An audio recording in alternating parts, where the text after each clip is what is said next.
Welcome back to The Lazy Scientist, wherever you happen to be listening from, perhaps nestled under a blanket, maybe on the couch with a dim lamp still burning. I am genuinely glad you're here. Before we set sail into tonight's story, I'd love to know where you're tuning in from and what time it is there. Is it the middle of the night, a quiet dawn, or one of those soft hours in between when the world feels half awake? Feel free to let me know in the comments. And if you enjoy floating gently between science and sleep, a like and a subscribe mean more than you might think. It tells the algorithm that curiosity and calm can, in fact, coexist. Now, tonight's topic might be just stimulating enough to keep you awake a little longer than you planned. If that happens, I apologize in advance for the inconvenience of accidentally teaching you something. I'll do my best to balance fascination with drowsiness, but sometimes the universe insists on being interesting. You already know the big five: sight, smell, hearing, taste, and touch. They're the famous ones, the headliners. But beneath those bright lights plays an entire orchestra of quieter senses. They are the subtle background instruments of your daily existence. The ones that let you know where your hands are, even when you can't see them. That whisper when your stomach grumbles or your cheeks flush. That warn you through a faint dizziness when you start to lose balance. None of this is mystical. It's your body performing constant behind-the-scenes maintenance. A network of sensors humming all day and night, mostly unnoticed until something goes wrong. So tonight, we'll take a slow walk through that hidden orchestra, the senses you use every moment but rarely acknowledge. Think of it as a peaceful night tour through the corridors of your own nervous system. No pressure to stay awake. Your body already knows how to keep the lights on while the mind drifts elsewhere. And as always, remember, this exploration is for curiosity and relaxation, not medical advice. Let's begin quietly. Around 2,300 years ago, give or take a few papyrus scrolls, a man named Aristotle sat down and tried to make sense of how humans perceive the world. He decided we had five senses: sight, hearing, smell, taste, and touch. Five clean, tidy doors to reality. That idea fit neatly with the Greek love of symmetry. 5 fingers, 5 senses, harmony restored. And somehow that list stuck. It threaded itself through centuries of manuscripts, Renaissance classrooms, and modern textbooks. We still teach children the same story today because it's easy to remember, satisfying to repeat, and pleasant to picture. But the truth is richer, messier, and far more fascinating. Aristotle didn't have microscopes, electrodes, or MRI scanners. He couldn't know that fluid sloshing through the inner ear helps you stand upright, or that sensors buried in muscles and skin constantly update your brain about temperature, tension, and stretch. He didn't know how nerves in your gut signal hunger, or how the weight of your arm is felt, even in darkness. All those quiet channels of perception existed, but they didn't fit into his elegant model, so they went unnoticed for centuries. Why has the myth of 5 senses lasted so long? Partly inertia. Once a neat idea becomes embedded in culture, it tends to stay there. Textbooks copy each other. Teachers pass it along. By the time science expanded the list, the old one had already become common sense. 5 is manageable, 17 is not. And yes, some modern researchers count at least 17 distinct senses. Others push it past 20, depending on how you define a sense, by receptor type, by neural pathway, or by conscious experience. But whichever definition you prefer, 5 is only the beginning. Consider balance. You rarely think about it, yet without your vestibular system, those tiny loops and chambers in the inner ear that detect rotation and tilt, you'd be falling over constantly. Balance isn't sight, nor is it touch. It's its own network, working silently, so you can stand, walk, and dance. Then there's pain, often filed under touch, though that's like calling smoke a kind of breeze. Touch tells you what's contacting your skin. Pain tells you something is wrong. It has its own specialized sensors, nociceptors, that detect damage, pressure, heat, and chemicals, firing urgent messages toward the spinal cord and up to the brain. It's unpleasant, but profoundly protective. Without pain, you'd burn your hand and never notice. Next comes temperature. Feeling warmth or cold isn't merely about surface contact. It's about energy exchange.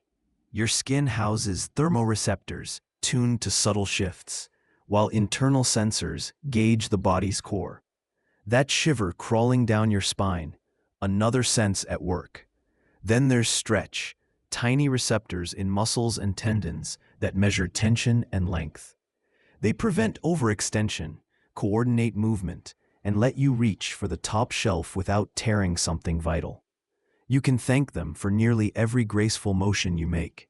And of course, body position, or proprioception, perhaps the most underrated sense of all. It allows you to touch your nose with your eyes closed, to type without looking, to move through the world guided by an invisible map of yourself.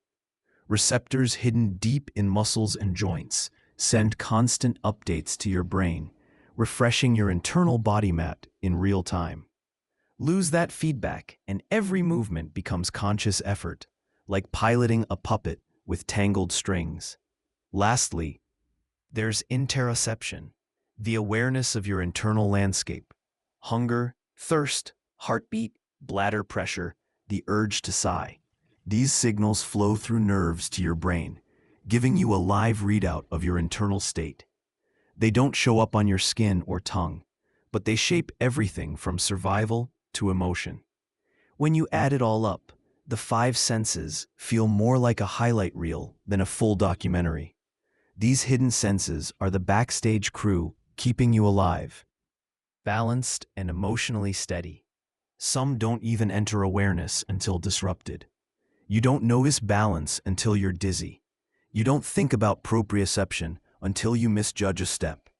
Yet they are always on, tuning and correcting every motion. They aren't invisible, only overlooked. Even so, the classic five remain vivid, the loud instruments in the orchestra, but underneath them hums a softer ensemble of signals. And there's something humbling about realizing how much of your experience depends on sensations you never consciously register. The body handles the details, so you can simply live. Once you start noticing those details, the shifts, the stretches, the murmurs, it's hard not to be awed by the quiet intelligence woven through you. Aristotle gave us a beautiful beginning, but the full score of the human body is far richer than he could have imagined. Imagine standing in a pitch-dark room, eyes closed, slowly raising your hand to touch your nose. You don't fumble. You don't grope around guessing where your face begins. Your hand moves confidently through space and lands right where it should. That tiny, effortless moment is powered by proprioception, a hidden superpower that most of us never stop to appreciate. Proprioception is your brain's internal GPS. It tells you where each limb is, how fast it's moving, and how much force it's applying, all without needing sight. While vision depends on external light and sound on external vibrations, proprioception is purely inward. It's your body's constant self-awareness, the way it keeps track of itself. The word itself comes from Latin roots, proprius meaning one's own, and perceptio meaning perception. It literally means perceiving oneself, not in a philosophical sense, but in a deeply physical, my foot is behind me and slightly to the right kind of way.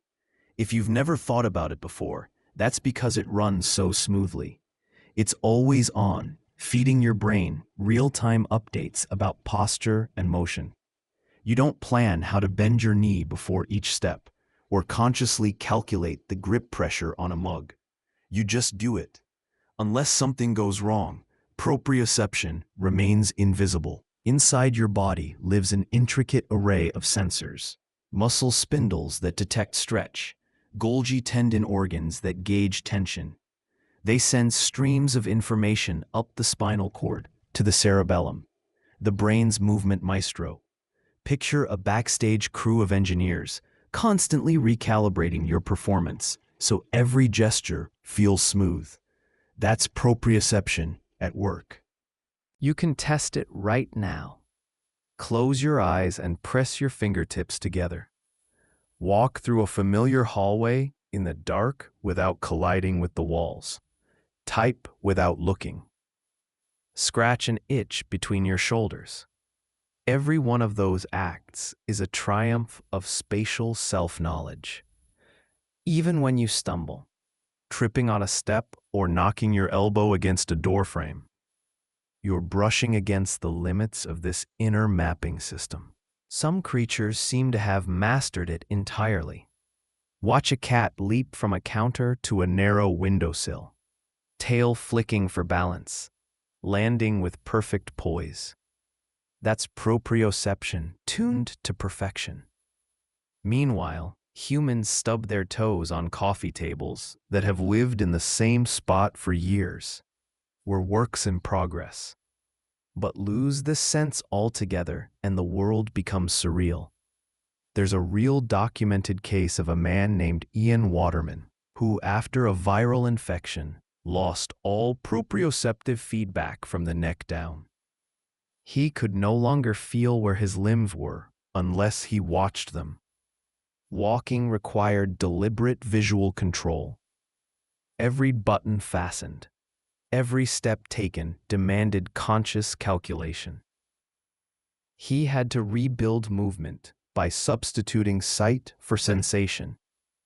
A haunting reminder of how deeply this hidden sense shapes our lives. The good news is that proprioception can be trained. Dancers, gymnasts, martial artists, and athletes constantly refine it. They leap, twist, land, and recover with an instinct born of heightened body awareness. Practices like yoga and tai chi, though gentle, are actually sophisticated proprioceptive workouts.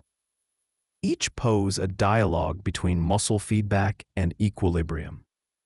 When someone says they feel more in tune with their body afterward, that harmony is proprioception singing clearly. Of course, not everything helps it. Alcohol scrambles proprioceptive signals, which explains the wobbly walk and misjudged distances that come with too many drinks. Coordination and self-awareness falter together, leaving the brain's internal map smeared and unreliable. Yet proprioception never works alone. It partners with vision, touch, balance, even hearing to compose your sense of presence in space. Among all, it holds a special role because it doesn't depend on the external world. It's the foundation of body ownership. That unspoken certainty that this body is yours, located here, moving now. Some scientists even believe it underpins self-awareness itself. To feel embodied is to have a continuous internal sense of form and motion, a quiet thread tying mind and matter together. Right now, as you shift under your blanket or adjust your head on the pillow, proprioception is guiding those movements, whispering coordinates to your brain. It's part of a grand conversation happening entirely below consciousness. The same dialogue began before you were born and will continue long after you fall asleep tonight. Cats may win the Elegance Award, but humans have something equally miraculous, a sense that silently guards every step, every reach, every breath. It won't make headlines, but without it, the simple act of existing would come undone. Proprioception is the hidden rhythm keeper of the body's orchestra, a quiet conductor ensuring you remain, always, beautifully in tune with yourself. Some people are more fluent in their body's quiet language than others. They can sense the faintest shifts, the subtle change in heart rhythm before anxiety blooms, the soft tug of thirst before the mouth dries, the difference between true hunger and emotional emptiness. Others move through life with the volume turned down, only noticing the body's voice when it begins to shout. In rare cases, people lose touch entirely with their inner signals, unable to tell when they're tired, hungry, or overwhelmed. The body keeps speaking, but the messages go unanswered. At the other extreme are those whose inner awareness is turned up too loud. For someone living with anxiety, a racing heart can feel like a thunderclap. Every flutter of breath becomes a warning siren. Every shift in rhythm, a potential crisis. The brain misreads these internal cues, amplifies them, and the feedback loop tightens. Thoughts feed sensations. Sensations feed thoughts, until the ordinary becomes unbearable. Understanding this spectrum of inner sensitivity, what scientists call interoception, reveals just how different our experiences of being alive can be. It also explains why practices like mindfulness or controlled breathing can bring such calm. Breath is the one system that bridges two worlds, automatic and voluntary. You breathe without thinking, but at any moment, you can choose to take control, to slow it down, deepen it, guide it. It's both a biological reflex and a tool for awareness. By focusing on the breath, you slip a hand onto the steering wheel of your own nervous system. The heart slows, muscles ease, the body and mind fall into sync. That's why nearly every meditative tradition, no matter the culture, returns to the same ancient anchor, the breath. It's our built-in manual override, a way to whisper to the body, "We're safe now." This connection starts early. From birth, we begin building an inner map of ourselves. A baby learns hunger through the ache in the belly, learns comfort through the warmth of milk, learns exhaustion through the heaviness of eyelids. Over time, those raw signals blend with emotion and meaning. The body doesn't just report data, it teaches. As we grow, interoception becomes the foundation for emotional intelligence. It's how we learn to notice tension before frustration spills over, or fatigue before we burn out. For children, this process shapes self-awareness. A child who recognizes "I'm hungry" or "I'm too tired to play" is developing not just bodily knowledge, but self-regulation. It's the start of empathy too, understanding that what happens inside one body might happen in another. In adulthood, the story becomes more complex. Researchers have found that variations in interoception can shape mental health. People on the autism spectrum often process internal signals differently, sometimes missing or misinterpreting them, which can affect how emotions are felt or expressed. Those with depression might experience their bodily signals through a fog, where hunger or joy feels distant and dull. Eating disorders, too, can distort interoceptive awareness, separating the feeling of fullness or hunger from the cues that once guided it. The fascinating thing is that these patterns aren't permanent.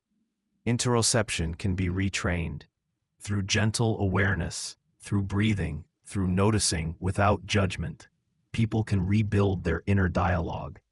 It's like tuning an old radio, static at first, then clarity.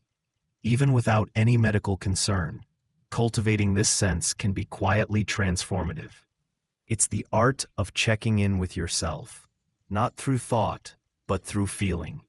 It's noticing the pulse in your wrist when you pause, realizing you've been holding your breath while concentrating, or recognizing that tension in your jaw has been there since morning. These micro-discoveries connect you back to yourself.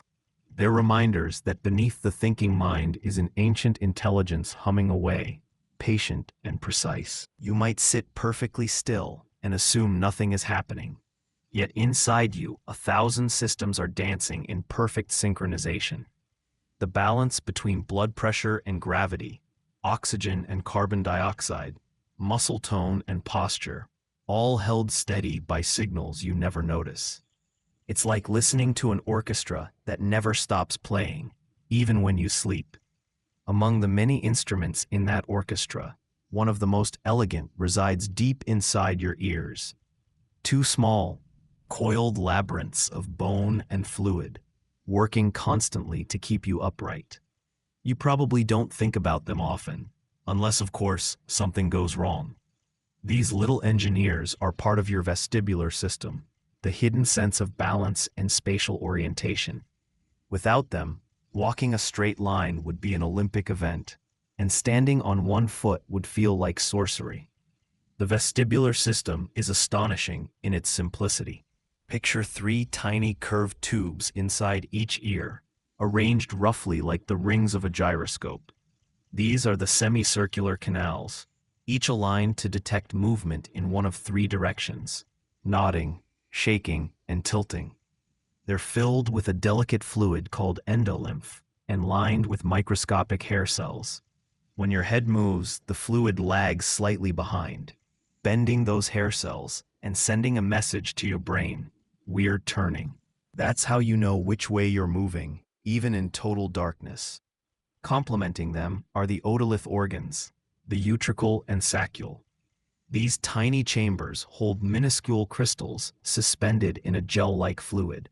When you tilt your head or accelerate forward, gravity tugs on the crystals, bending more hair cells and alerting your brain to changes in position.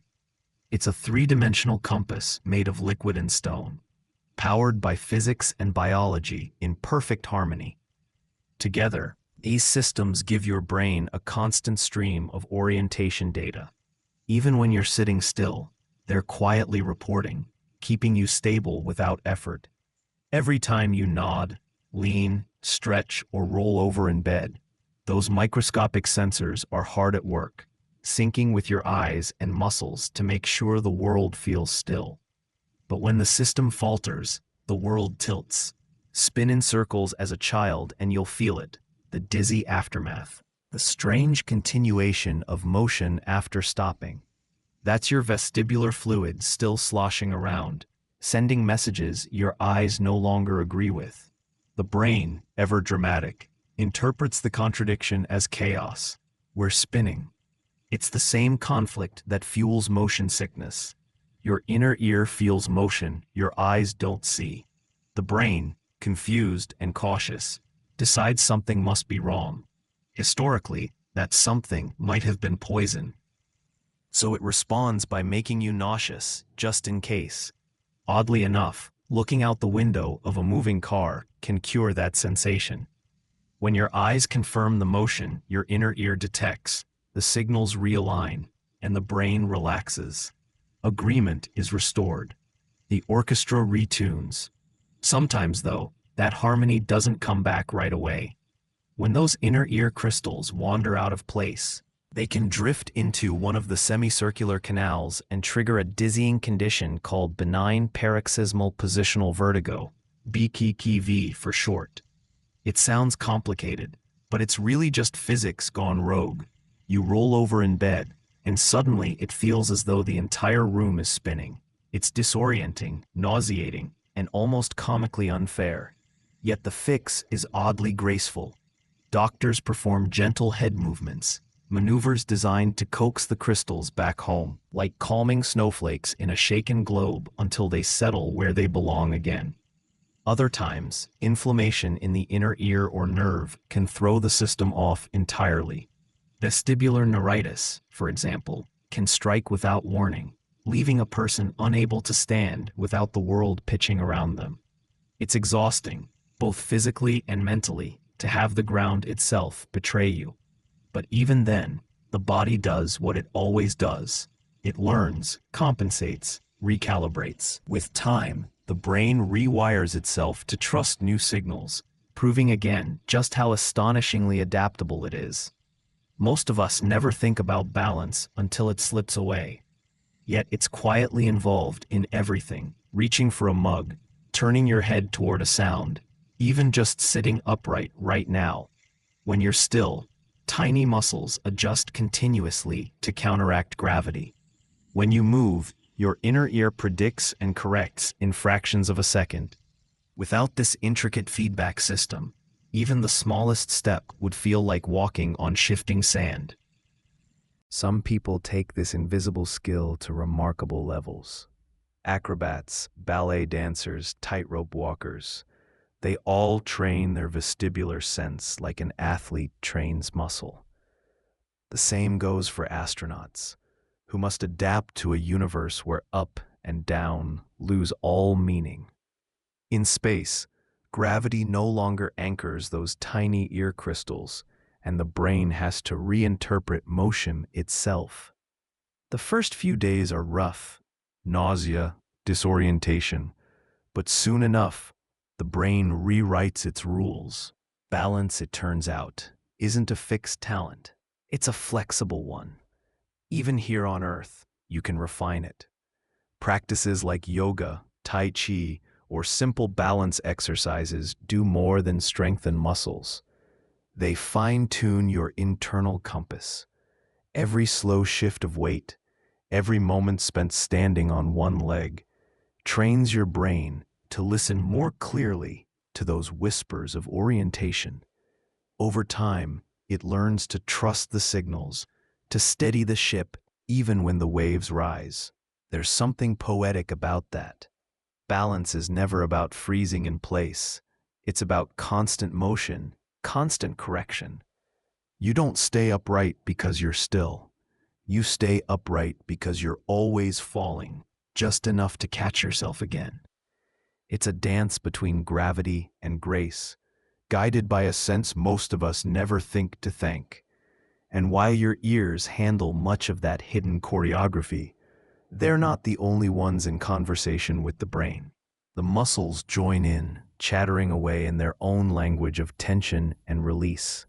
Every stretch, every subtle shift in pressure sends updates upward. Your muscles are tireless communicators, soft-spoken, maybe, but always speaking. Inside each one are tiny sensors with enormous responsibility. Muscle spindles live among the fibers themselves, keeping watch on their length. Golgi tendon organs sit where muscle meets tendon, tracking the strain of every pull. They're your built-in safety inspectors.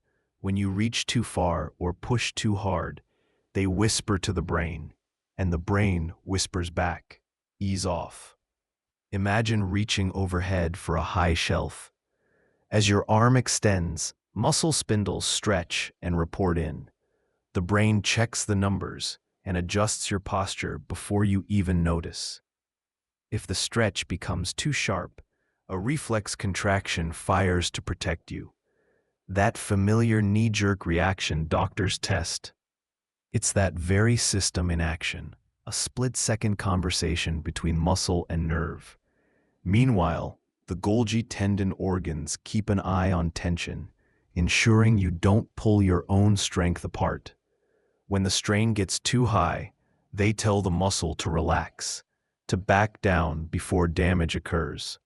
It's the body's built-in restraint system, the quiet voice of reason that prevents overreach, literally. Together, these two networks form a real-time surveillance system that keeps movement fluid and safe. Without them, you'd have to watch every step, consciously measure every reach, second-guess every grip. Movement would become thought instead of instinct. You can feel these sensors at work in subtle ways. Stretch forward to touch your toes. That moment where your body says stop before pain sets in. That's not weakness, it's negotiation. The muscle spindles are wary, the tendons are cautious. But breathe slowly, stay gentle, and the system relaxes. Over time, the nervous system learns that the movement is safe, allowing a little more range. That's what flexibility really is, trust built through repetition. It's also what makes yoga or dance so quietly transformative. These practices aren't about forcing the body to obey. They're about listening to it, teaching the internal monitors to soften their alarm, letting the body unfold on its own terms. Each breath is an agreement between effort and surrender. Body awareness, what some call kinesthetic sense, is born from this interplay of stretch and strain. It's why you can hold a pose without looking, or sense when your posture feels off. Even now, as you shift slightly where you sit, countless muscle fibers are recalculating, adjusting, maintaining your position with effortless grace. It's all happening far below thought, a continuous ballet of micro-corrections that keep you balanced, comfortable, and whole. Strength training works through the same channels. When you lift something heavy, your muscle sensors gauge every ounce of tension, reporting back to the brain. At first, they're cautious. Push too hard, and they'll cut power to prevent injury. But train consistently, and they adapt. The threshold rises.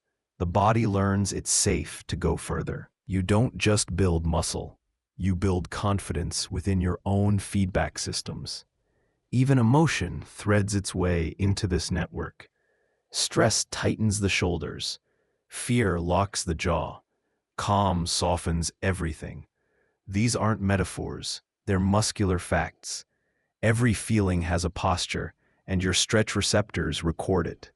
Over time, tension becomes a kind of emotional memory etched into the body's tissues.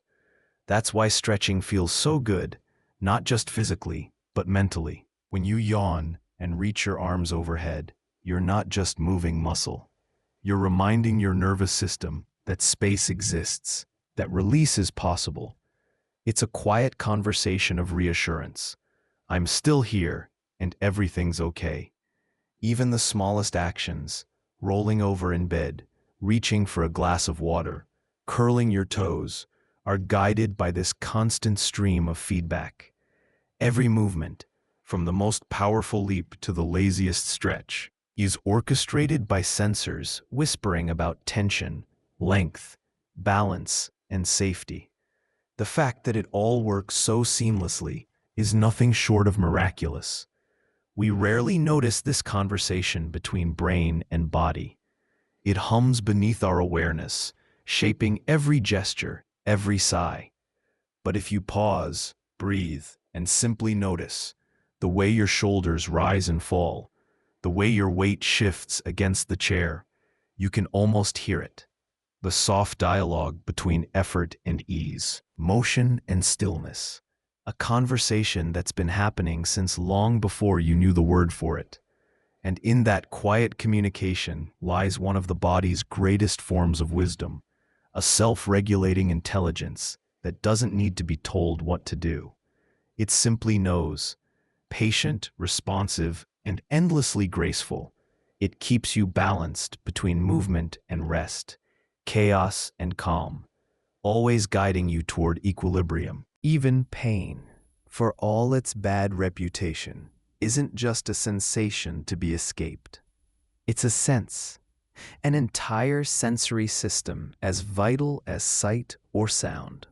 Without it, the world would become silent in the most dangerous way. Pain is information. It's warning and wisdom compressed into electricity. When a part of you aches, it isn't merely suffering, it's communication. The body's pain sensors, nociceptors, are scattered almost everywhere, in skin, muscle, bone, joints, even some internal organs.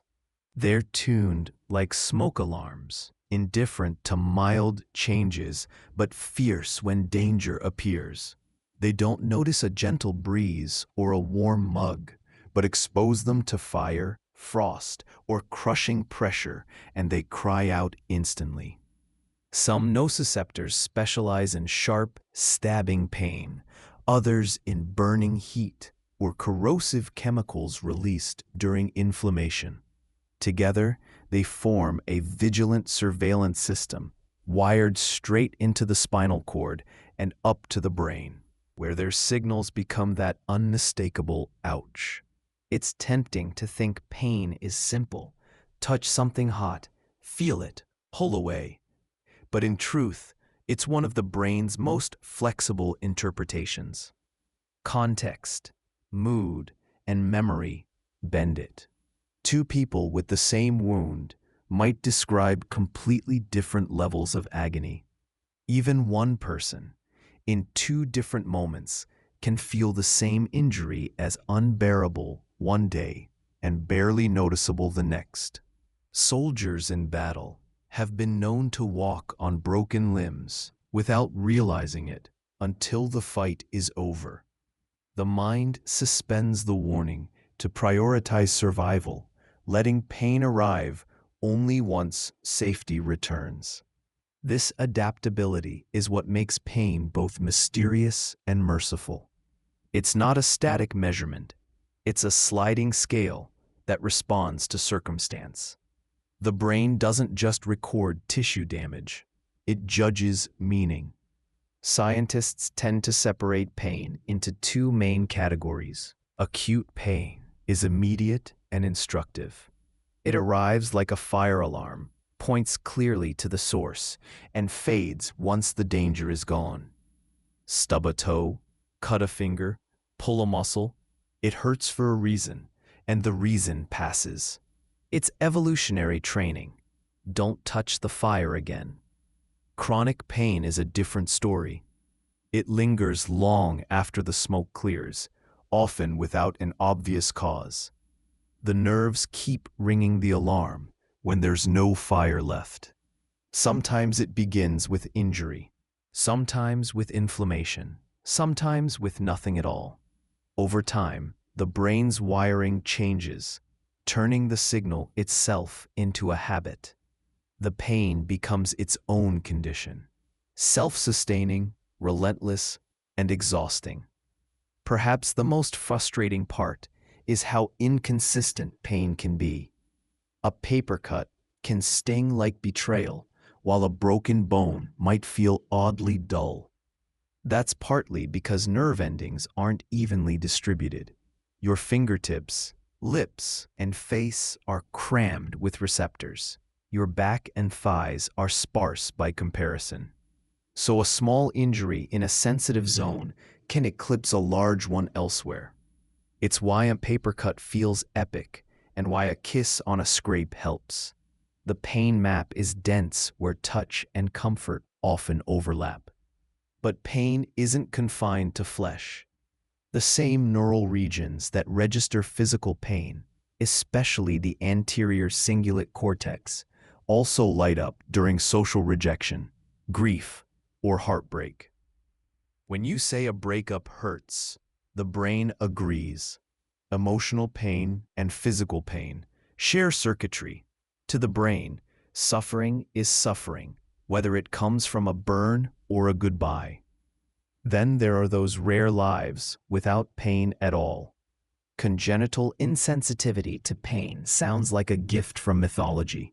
No headaches, no stings, no stubbed toes. But it's perilous. Children born this way often break bones, burn skin, or bite through tongues without realizing it. Without that internal alarm, damage goes unnoticed, infection sets in, and survival becomes a guessing game. Pain may be unwelcome, but its absence is far worse. On the opposite end lies hyperalgesia, where the dial is turned too high. Even a soft touch feels searing. In disorders like complex regional pain syndrome, the nervous system becomes hypersensitive, replaying agony long after the stimulus is gone. It's as if the body's alarm refuses to shut off. The siren blaring inside the mind. And then there are the ghostly echoes, phantom limb pain, where the ache comes from a limb that no longer exists. After an amputation, the brain's internal body map doesn't simply erase the missing part. The neurons responsible for that arm or leg still expect feedback. When it doesn't come, they improvise, sending sensations that have nowhere to land. The result is pain that feels real, localized, and yet impossible. This, perhaps, is the clearest reminder that pain doesn't live in the body. It lives in the brain. The skin and nerves are messengers, but the interpretation, the meaning, the suffering itself, all unfold in the neural theater behind your eyes. That's why therapies that retrain the mind, meditation, cognitive behavioral therapy, even virtual reality, can change the experience of pain. If the brain can learn to amplify it, it can also learn, with patience, to turn the volume down. Consider again that infamous paper cut, the tiny wound that feels wildly out of proportion. It's not your imagination. Your brain treats it like an urgent emergency because the fingertips are sensory royalty, high-resolution zones where precision and protection matter most. A minor slice there gets top priority. Meanwhile, the slow ache of loneliness or exhaustion might barely register until it builds for weeks. Pain has many voices, some sharp and immediate, others quiet and lingering. Both are real. One just whispers longer. Even our expressions of pain are evolutionary communication. A grimace, a hiss, a moan, all signal distress to others, prompting empathy, aid, or caution. In early human groups, visible suffering likely kept the tribe safer. One member's injury became everyone's warning. We still follow that instinct. A child cries, a parent rushes in, a friend clutches their side. We offer help. Pain teaches connection as much as caution. And in its own strange way, pain is a storyteller. It narrates the limits of the body, marking where we end and the world begins. It reminds us that we're alive, that nerves still hum, that the system still cares enough to protest when something's wrong.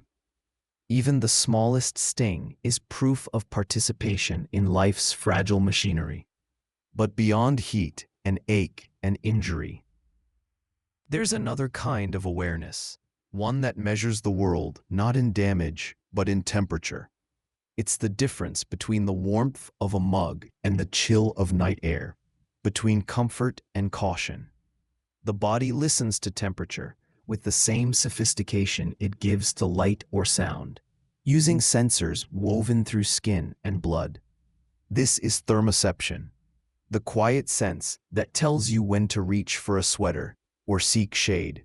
It's not flashy, but it's constant. Specialized receptors in the skin open or close like gates in response to heat or cold, sending signals through nerves and up the spinal cord. Some respond to warmth, others to coolness, and a few can be tricked by chemistry.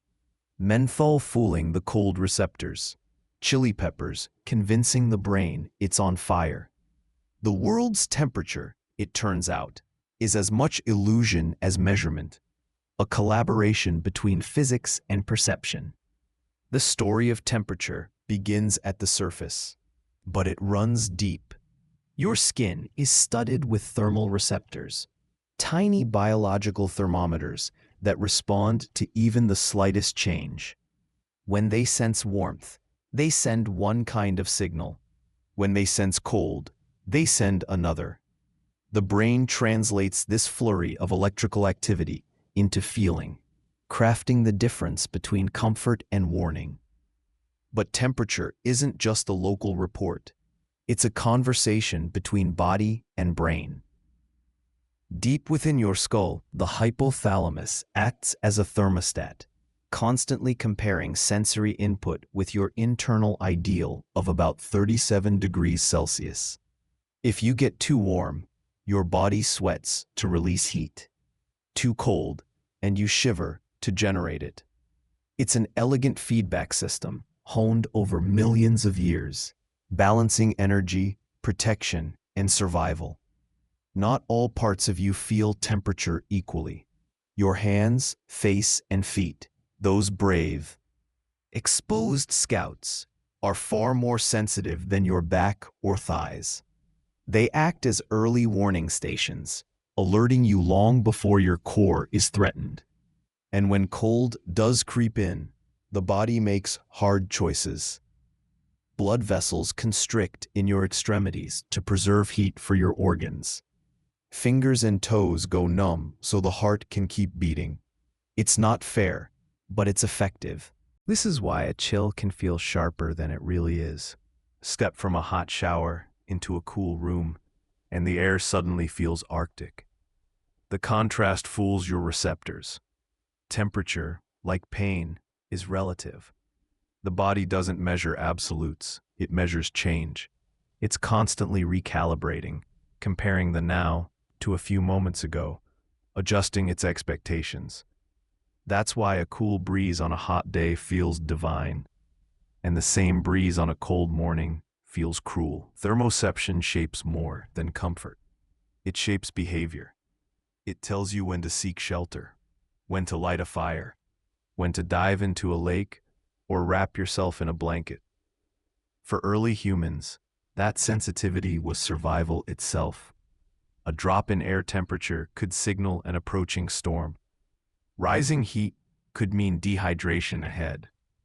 Even today, despite air conditioning and insulated walls, a 2-degree difference can decide whether you sleep peacefully or toss restlessly through the night. And just like other senses, temperature ties into emotion. Warmth doesn't just feel safe. It is safe, evolutionarily speaking. Our brains have learned to associate physical warmth with social warmth, with affection, safety, trust. Experiments show that people holding a warm drink tend to judge others as kinder, friendlier, more open. Cold, on the other hand, can make us feel distant, guarded, alone. It's as if our emotional and thermal maps overlap, one influencing the other in subtle ways. The circuitry behind it all relies on special protein channels in nerve endings, tiny gates that open when temperatures shift. The same channels that detect fires burn can also be tricked. Menthol activates a cold receptor called TRPM8, giving mint that crisp, frosty illusion. Capsaicin from chili peppers hits the TRPV1 receptor, convincing your brain that your tongue is aflame. Your body believes it too. You sweat, your heart races, your temperature rises. All because chemistry played a clever trick on biology. Thermoception even dances with time. Your core body temperature dips at night and climbs again toward morning. That daily rhythm helps signal when to sleep and when to wake. A warm bath before bed works not because it heats you up, but because it helps you cool down afterward. The drop in temperature tells your brain it's time to rest. It's a small, graceful collaboration between physiology and comfort, one that thousands of years of bedtime rituals have unknowingly honored. Of course, when temperature sensing goes wrong, things get complicated. Some people lose sensitivity due to nerve damage or illness, unable to feel heat or cold properly. Others feel too much, reacting intensely to even mild changes. And in rare cases, the brain misreads signals completely, producing sensations of burning or freezing where there is none. A condition known as thermal allodynia. The body's internal weather report can sometimes predict storms that don't exist. Across the animal kingdom, nature has taken this sense and expanded it in extraordinary ways. Snakes detect the infrared warmth of prey using specialized pit organs, heat vision tuned to survival. Certain fish feel minute temperature shifts in ocean currents to navigate vast distances. Even simple bacteria move toward optimal heat zones, proving that the ability to sense temperature is ancient, fundamental, and universal. Humans, ever the engineers, have found ways to manipulate their thermal wiring. We wrap ourselves in heated blankets, plunge into ice baths, design cooling vests for athletes and astronauts. We build infrared saunas to coax our circulatory systems and apply cold compresses to soothe inflammation. Every comfort, every remedy, is really just a conversation with our thermal receptors, an artful negotiation between biology and environment. And then there's the drama of spice. A single chili pepper can turn a calm meal into a full-body event. Your face flushes, your scalp tingles, your lips burn, yet there's no actual heat, only the illusion of it. Capsaicin binds to those heat receptors, shouting, "Fire!" even when the food is room temperature. Your body responds as if the alarm were real, sweating, cooling, resetting. It's biology's prank, and we've learned to love it. This delicate thermal awareness grounds you in the present. It's there in the first sip of hot tea, the sting of cold sheets, the sigh when warmth returns to chilled fingers. It keeps you tethered to the moment, tuned to the subtle symphony of your surroundings. But sometimes the brain plays stranger tricks still. Imagine waking up and reaching for a glass of water with a hand that isn't there. You feel your fingers wrap around the cup, feel its cool surface, and then glance down to see nothing.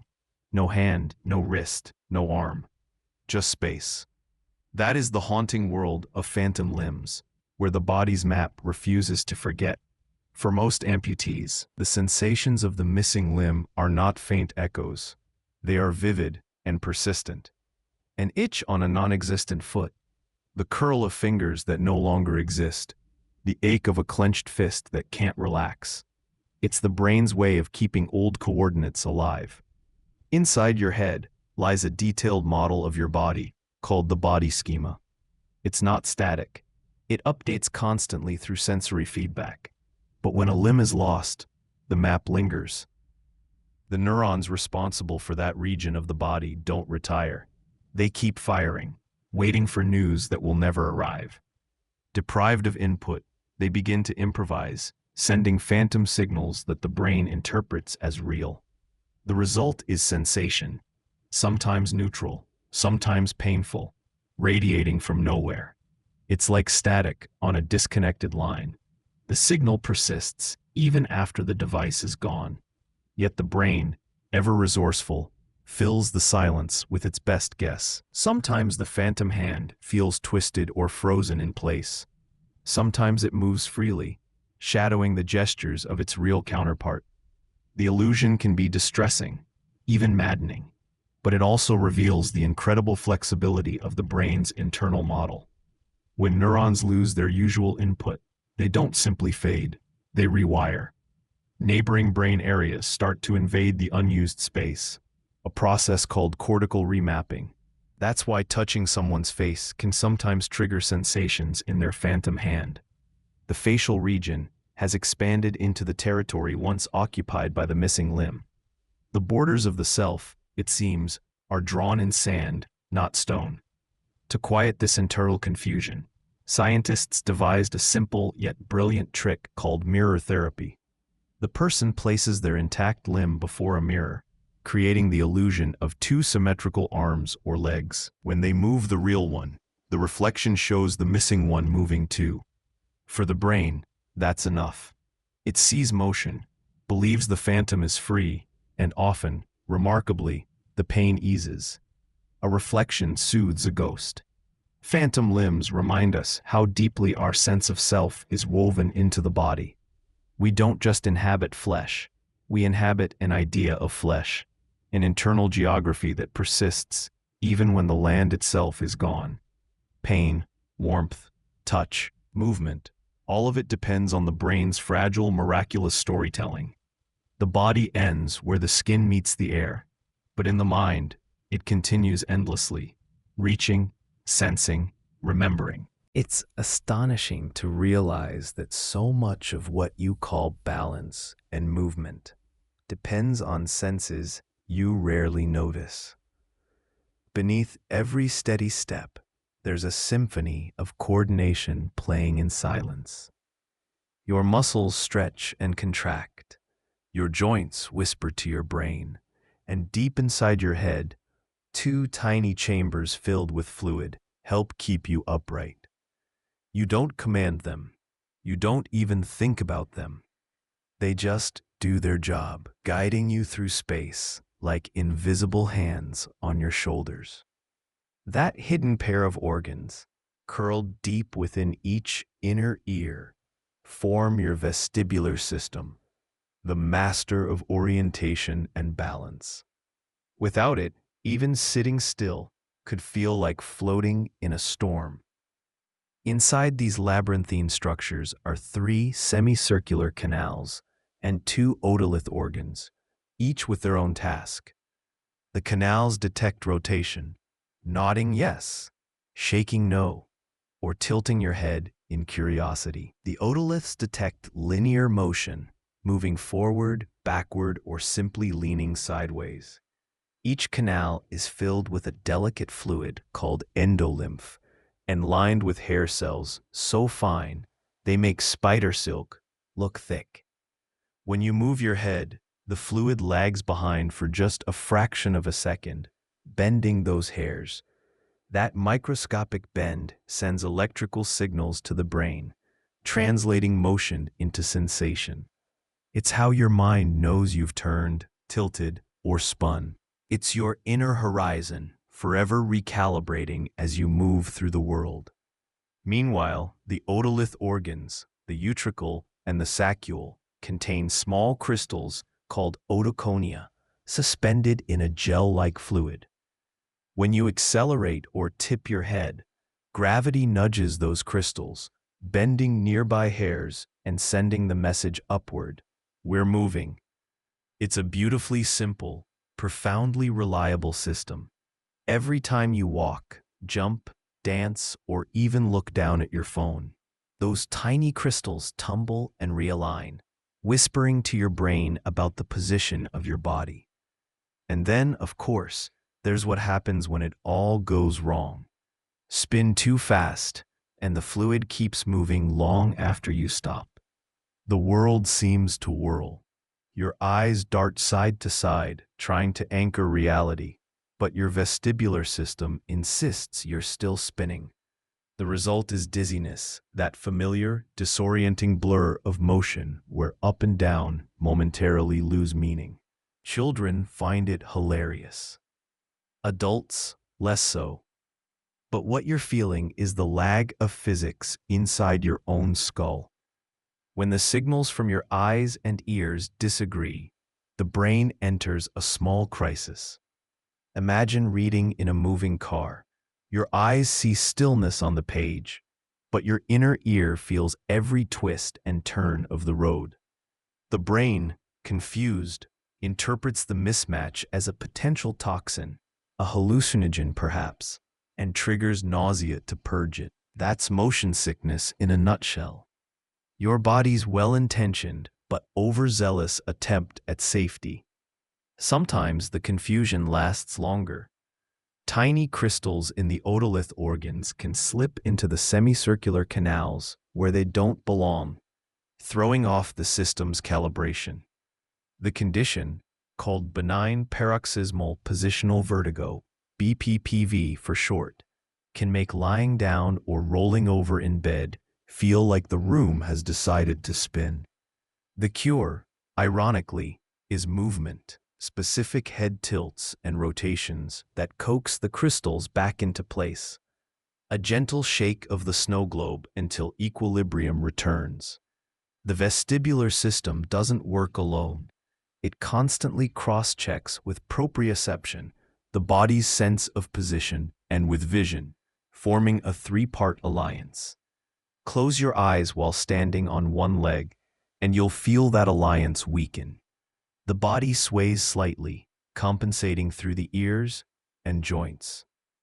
Lose your balance entirely, and those same systems flood the brain with emergency data. Muscles tense, arms shoot out, eyes snap open.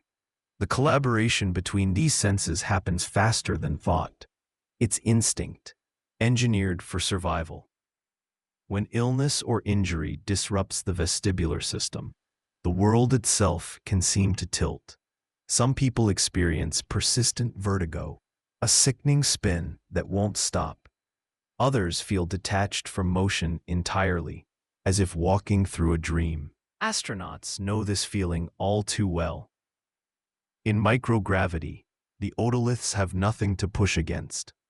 Up and down lose their meaning, and for the first few days in space, many astronauts feel disoriented, nauseous, and adrift.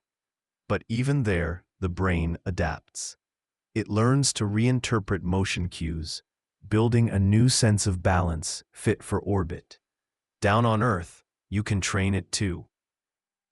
Balance exercises, yoga, tai chi, dance. Anything that challenges equilibrium strengthens this subtle system.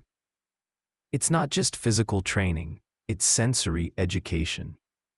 You're teaching the brain to trust its signals, to integrate them more smoothly.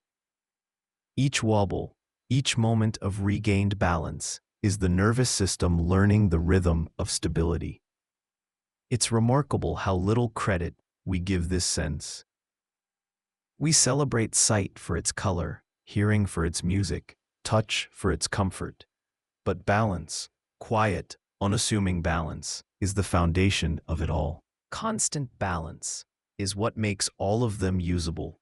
Without it, you couldn't focus on a horizon, hold a steady note, or even lift a cup without spilling. The vestibular system is the unseen choreographer of everyday life, turning chaos into coordination. Close your eyes again and picture yourself standing still. You don't fall, you don't sway wildly. You exist in a perfect equilibrium of micro-adjustments.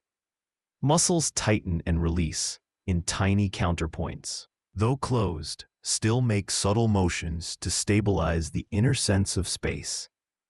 Every second, your inner ear sends messages to your brainstem, which relays them to muscles across your body: feet, legs, spine, neck.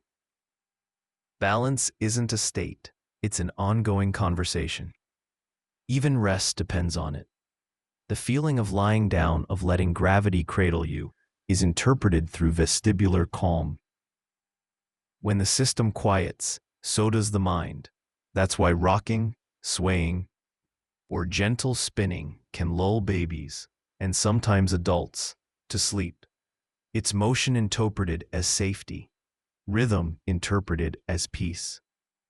For those who lose their vestibular sense, the world becomes uncertain terrain. Every step feels like walking on a trampoline. Every movement must be calculated. Like Ian Waterman relearning proprioception, they must rebuild orientation from sight alone. Eyes locked on the horizon, hands groping for stability. But even here, the brain adapts, inventing new ways to simulate balance through vision and muscle memory. The recovery is slow, but never impossible.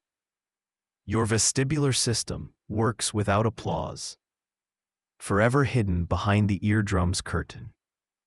Yet it may be the most poetic of senses, a constant interpreter of motion and stillness, turning the pull of gravity into grace.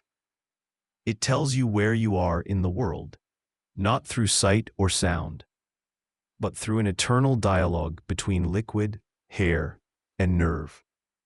And as it keeps you upright, the rest of your senses get to play freely. Painting, listening, tasting, dreaming. Because balance, though invisible, is the silent stage upon which all experience stands. When you think about it, balance is one of those miracles that works best when you forget it exists.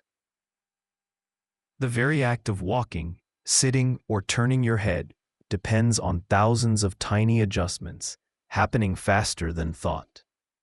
Each step is a calculation, each gesture a negotiation between gravity and grace.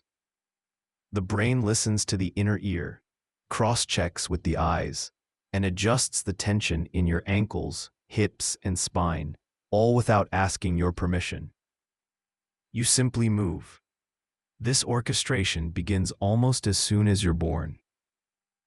Watch an infant learning to stand, wobbling like a small experiment in physics. Those early stumbles aren't failures. They're the nervous system calibrating. The vestibular organs are still fine-tuning their relationship with vision and proprioception. Every fall, every sway, is a line of code added to the body's balance program. By the time you take your first confident steps, your brain has already run thousands of simulations. As you grow, balance becomes so ingrained that it fades from awareness. You no longer think about how to stand up straight or turn your head while keeping your eyes level. The brain's internal autopilot takes over, smoothing every motion into something effortless. Only when that autopilot falters, when you trip, spin, or sway, do you notice how much quiet work it was doing all along. Inside the inner ear, those delicate hair cells operate with astonishing precision. They're bathed in fluid, responding to the tiniest ripples of motion. But like all intricate machinery, they're vulnerable. Loud noises, certain medications, even aging itself can wear them down. As the years pass, balance becomes a little less automatic.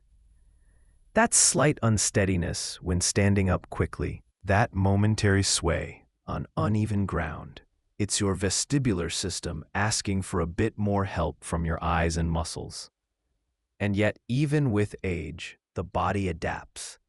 Dancers in their 70s, martial artists in their 80s, can still move with startling poise. The secret isn't perfect equilibrium, it's training. The brain learns to integrate every available cue. Visual horizons, floor texture, air resistance, even the sound of footsteps. Balance is not a single sense. It's a network, and networks evolve. You experience that evolution every time you find your footing in a moving train. At first, the car lurches and your body resists. Within minutes, you've adjusted. The sway becomes predictable. Muscles anticipate the motion before it happens. The vestibular system updates its model, telling your brain, this is normal now. The same thing happens on boats, bicycles, roller coasters, or even virtual reality rides that trick your eyes into feeling motion that isn't there. Each time, the nervous system learns, adapts, recalibrates, and restores calm. When that calibration is disrupted, the world itself can feel like it's moving under you. A condition called vestibular neuritis, often triggered by viral infection, inflames the nerve connecting the inner ear to the brain.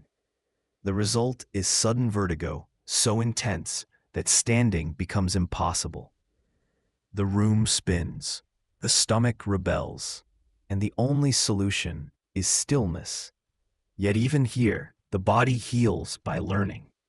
The healthy ear slowly takes over, the brain rewires its balance maps, and stability returns through patient repetition. You might not think of balance as emotional, but it is. Anxiety, for example, can amplify the sensation of instability. When your heart races and your breathing quickens, your vestibular system interprets those internal tremors as movement. The result can be lightheadedness or dizziness that feeds the anxiety itself, a feedback loop between body and mind. Calming the breath or grounding the feet can restore equilibrium, not just physically, but emotionally. Balance, in the broadest sense, is always both. Consider how much of daily life relies on this hidden sense.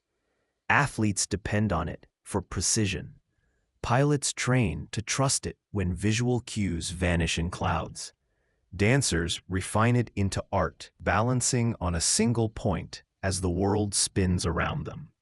Even the quiet act of turning your head while reading these words requires vestibular coordination. Your eyes move, your inner ear compensates, and the image stays still.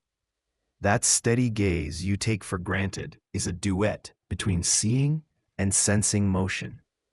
Some cultures have built rituals around this interplay. Whirling dervishes, for example, spin for long stretches without falling. Their secret isn't supernatural grace. It's training the vestibular system to reinterpret spin as stillness. Over time, the brain learns to silence the signals that would normally cause dizziness. The result is trance through equilibrium, a physical meditation that turns motion into serenity. Astronauts describe something similar, but in reverse. In microgravity, the vestibular organs lose their main reference point. Gravity itself, up and down, vanish. The brain must invent a new orientation, often guided by vision. The first days are rough, filled with nausea and disorientation, but then the adaptation comes. Floating becomes the new normal. The brain, ever flexible, creates balance even where balance shouldn't exist. Back on Earth, rehabilitation specialists borrow from these insights. For patients recovering from inner ear injuries or neurological disorders, vestibular therapy uses gentle, repetitive movements to retrain the brain. Exercises might include turning the head while keeping the eyes fixed on a target, or walking while shifting gaze from side to side. The goal isn't to remove dizziness, it's to teach the brain to ignore it. With time, the signals realign and the world steadies once more. Think of balance as trust. You trust the ground to hold you, your muscles to respond, your brain to interpret. Every step forward is a small act of faith in your own internal machinery. Even when you stumble, your senses are already planning the recovery. Knees bending, arms extending, eyes scanning for the next stable point. The fall becomes part of the dance. If you've ever felt the soothing sway of a hammock or the gentle rock of a train, you've experienced the vestibular system's connection to comfort. Rhythmic motion calms it. That's why babies stop crying when rocked, and why adults find peace in slow movement. Waves, swings, cradles. The system that warns you of imbalance also rewards you with calm when movement feels safe. It's the biological origin of the lullaby. In the end, balance is less about standing still and more about constant motion managed perfectly.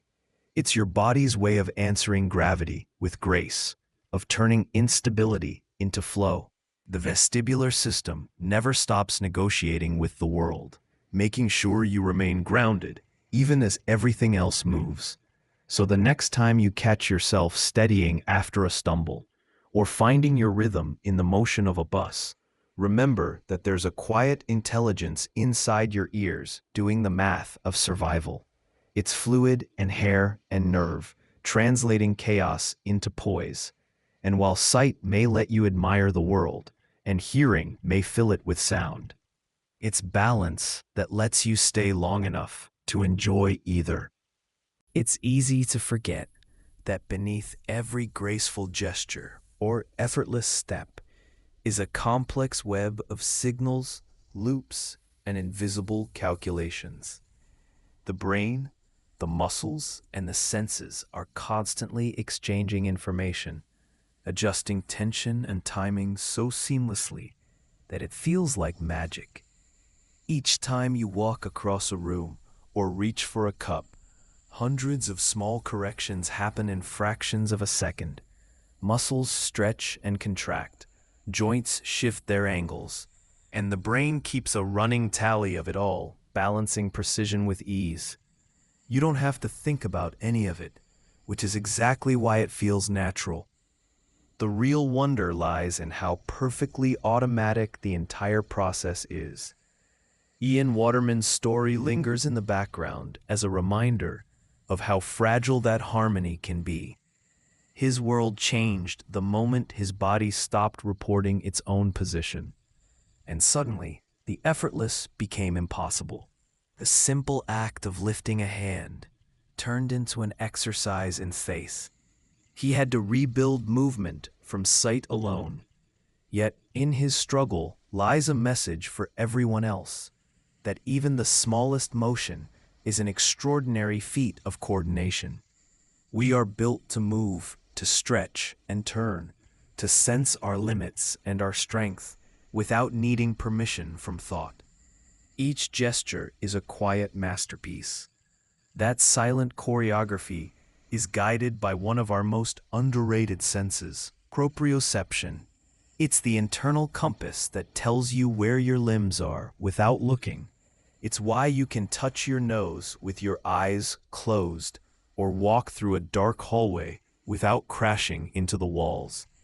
It operates through specialized sensors in your muscles and tendons that measure stretch and tension, sending a constant stream of updates to the brain. These signals form a living map, one that refreshes every instant. Without it, you'd feel like a marionette with cut strings.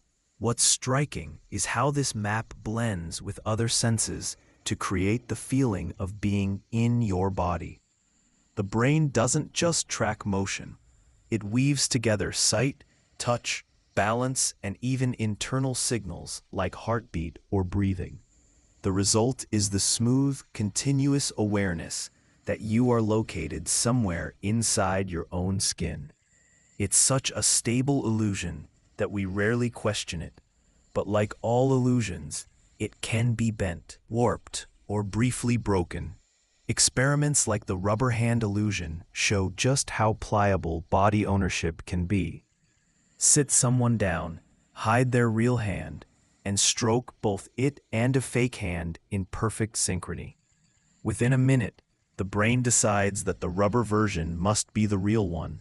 People react with genuine fear when the fake is threatened. The logic is simple. Matching sensations override knowledge. The eyes see the touch, the skin feels it, and the brain connects the dots. Reality is whatever makes the most sense in the moment. That same principle is amplified through virtual reality experiments. When movement and vision sync up, people can feel as though they inhabit an entirely different body, taller, smaller, older, or even non-human. It's proof that the self we feel isn't carved in stone, but drawn in sand, redrawn again and again as new information arrives.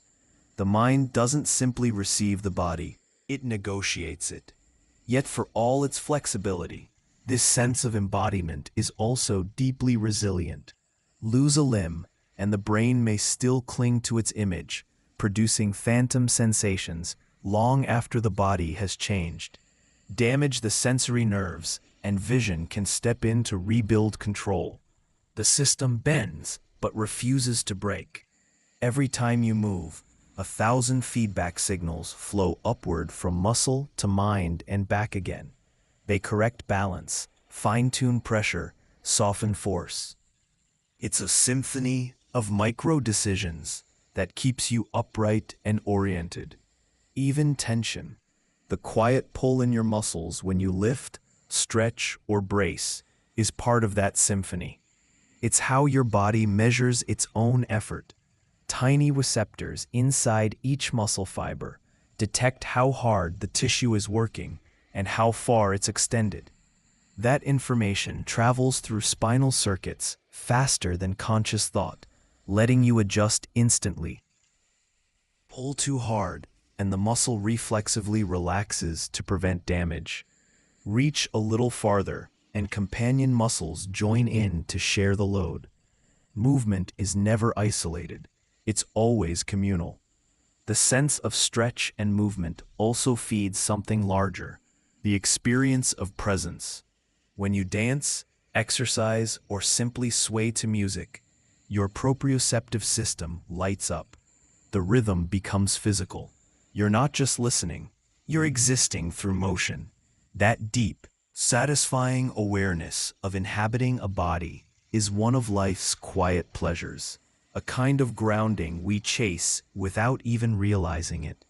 Yoga, Tai Chi, and sports all rely on cultivating this dialogue between control and surrender, learning to listen to muscles as much as command them.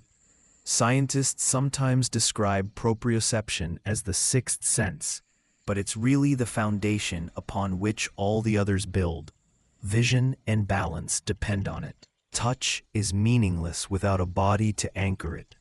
It's the sense that keeps the rest of your senses honest. When it falters, as in Ian Waterman's case, you discover how dependent you've been on that silent guidance all along. The beauty of it all is that you don't have to think about it. Your muscles, tendons, and nerves are already speaking a language older than thought itself. Every stretch, every reach, every subtle correction is a word in that language. You feel the weight of a cup before you lift it. Anticipate the pull of gravity before your foot hits the floor, and catch yourself in mid-trip before you ever fall. The dialogue never stops, and somewhere within that quiet conversation, between the stretch of a tendon and the pulse of a neuron, lies the feeling of being you, balanced, aware, and alive. What's remarkable about this internal communication is how it extends far beyond movement. Proprioception doesn't just tell you where your limbs are. It also tells you when something isn't quite right. It's the quiet signal that reminds you to stretch after sitting too long, the small adjustment you make when your balance shifts, or the subtle awareness that your shoulders are tensed before you even realize you're stressed. Your body is always whispering updates about its condition, and your brain listens constantly, even if you're not consciously aware of it. This awareness becomes especially important when something goes wrong. The dull ache after a workout, the stiffness that follows a long trip, or the slight imbalance you feel after a minor injury are all forms of sensory feedback. They help the brain recalibrate the body's map, ensuring that movement remains smooth and coordinated. Each twitch and tremor is data, and your nervous system treats it with scientific precision. It measures, compares, and adjusts without you ever having to ask.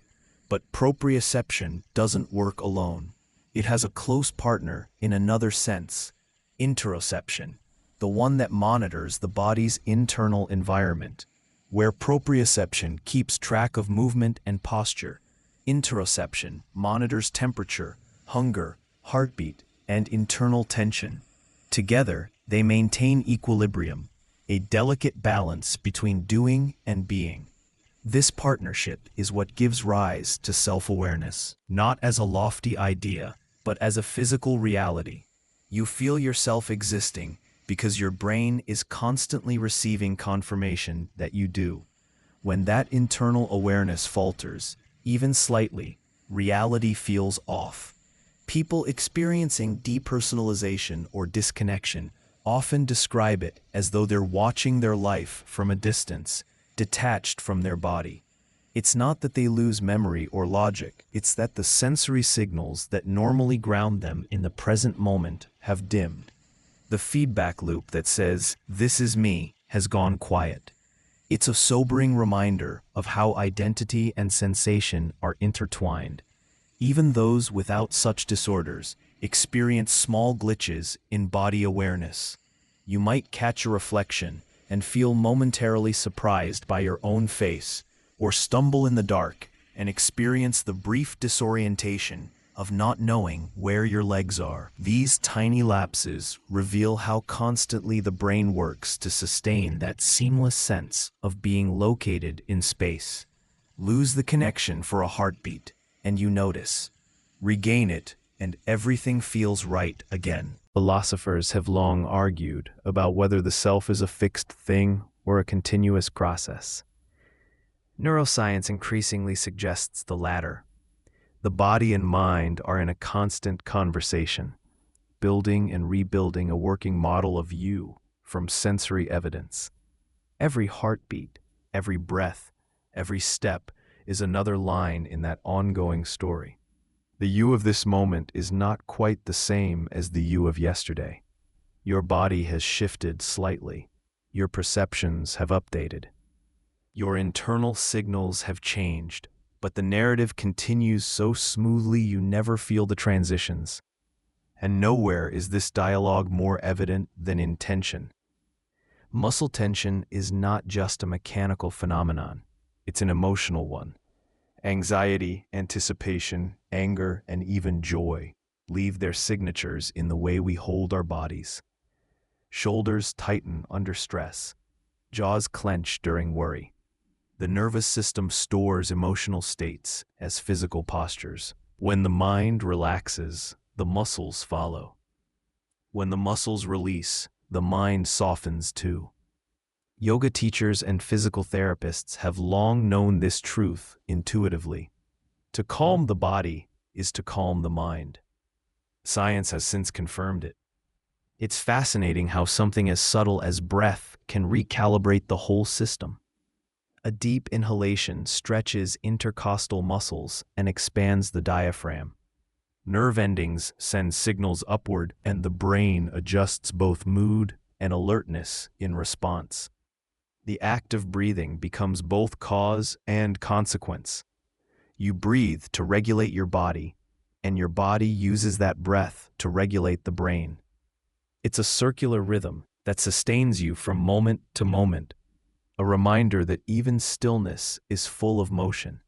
At its core, proprioception is about harmony, not just physical balance, but the quiet alignment between intention and action. You think, and your body obeys. Not like a servant, but like a partner that understands without words. That partnership can be trained, refined, even expanded. Dancers, athletes, and martial artists all develop heightened proprioceptive awareness through repetition. They learn to sense the exact angle of a turn or the moment before a fall. Over time, the line between conscious control and instinct blurs. The body learns to think. For most of us, this awareness remains unconscious, quietly supporting everything we do. But every so often, something happens that brings it into focus. A near fall, a moment of dizziness, a graceful recovery from a stumble. In that split second, you feel the miracle of your own coordination. Your body doesn't just move through space, it understands it. Perhaps that's what makes being embodied such a profound experience. It's not merely about having a body, but about feeling woven into it. Every muscle, every heartbeat, every subtle tremor, contributing to the sense that you are here, real, and responsive. When that awareness deepens, even ordinary actions become extraordinary.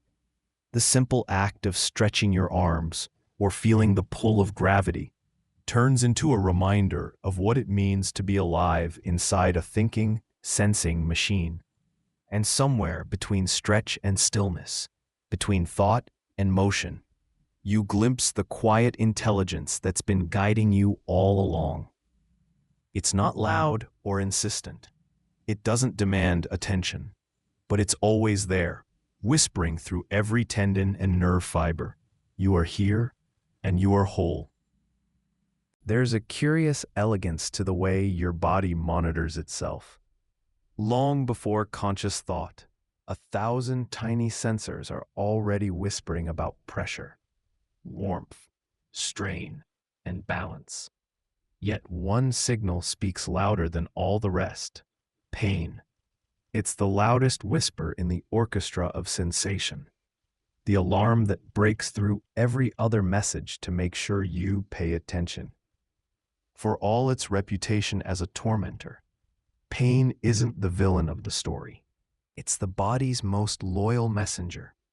It shouts when something's wrong, insists when you try to ignore it, and fades only when it believes you've listened. Pain isn't just a feeling or a vague unpleasantness. It's a sense in its own right, complete with specialized receptors, neural highways, and a dedicated processing network in the brain. When you touch something sharp, hot, or caustic, clusters of nerve endings called nociceptors spring to life. They don't respond to mild warmth or gentle pressure.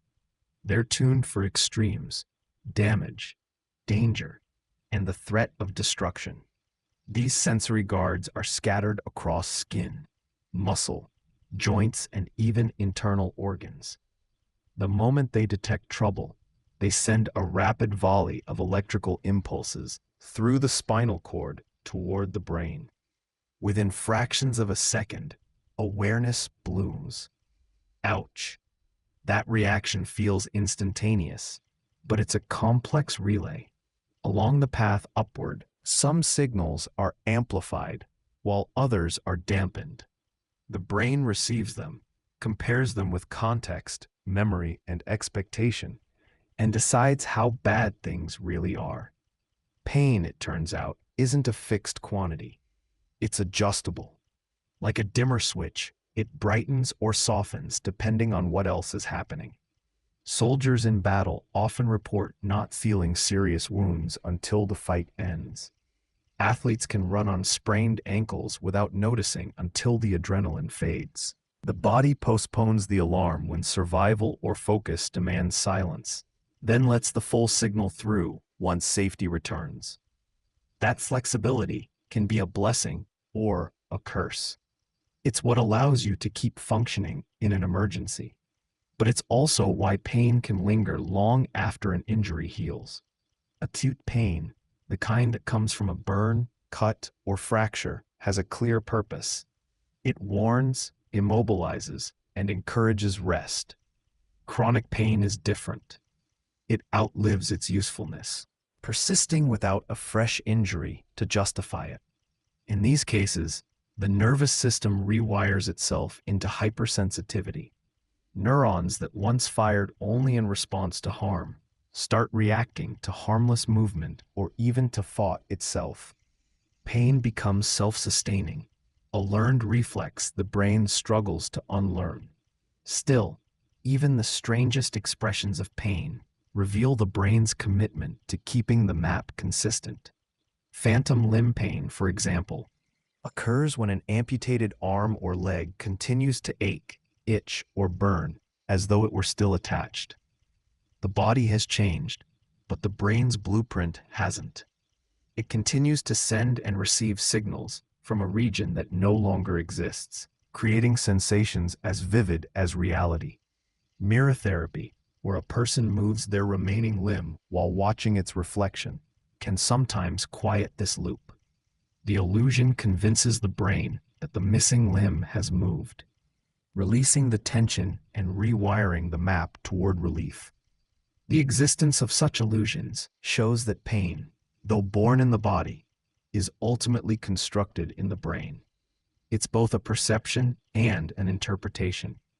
Emotional context shapes it as much as physical stimulus.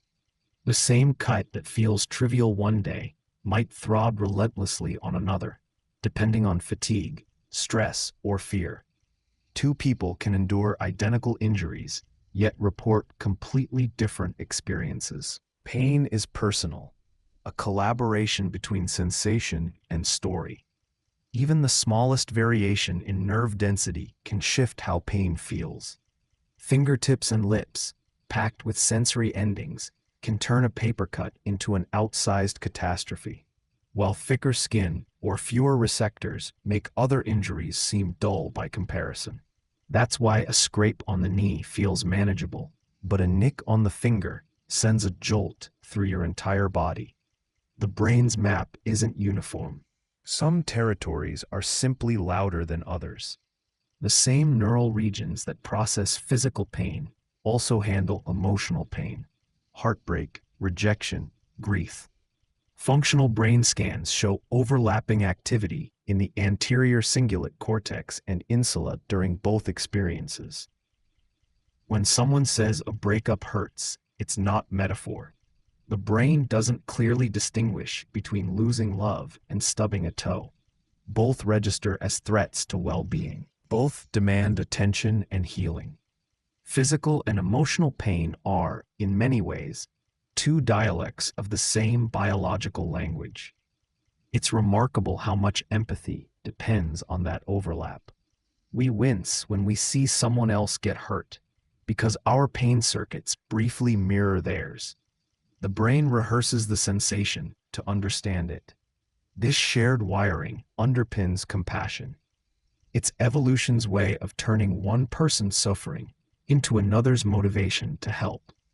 A grimace, a whimper, or even a subtle flinch becomes communication.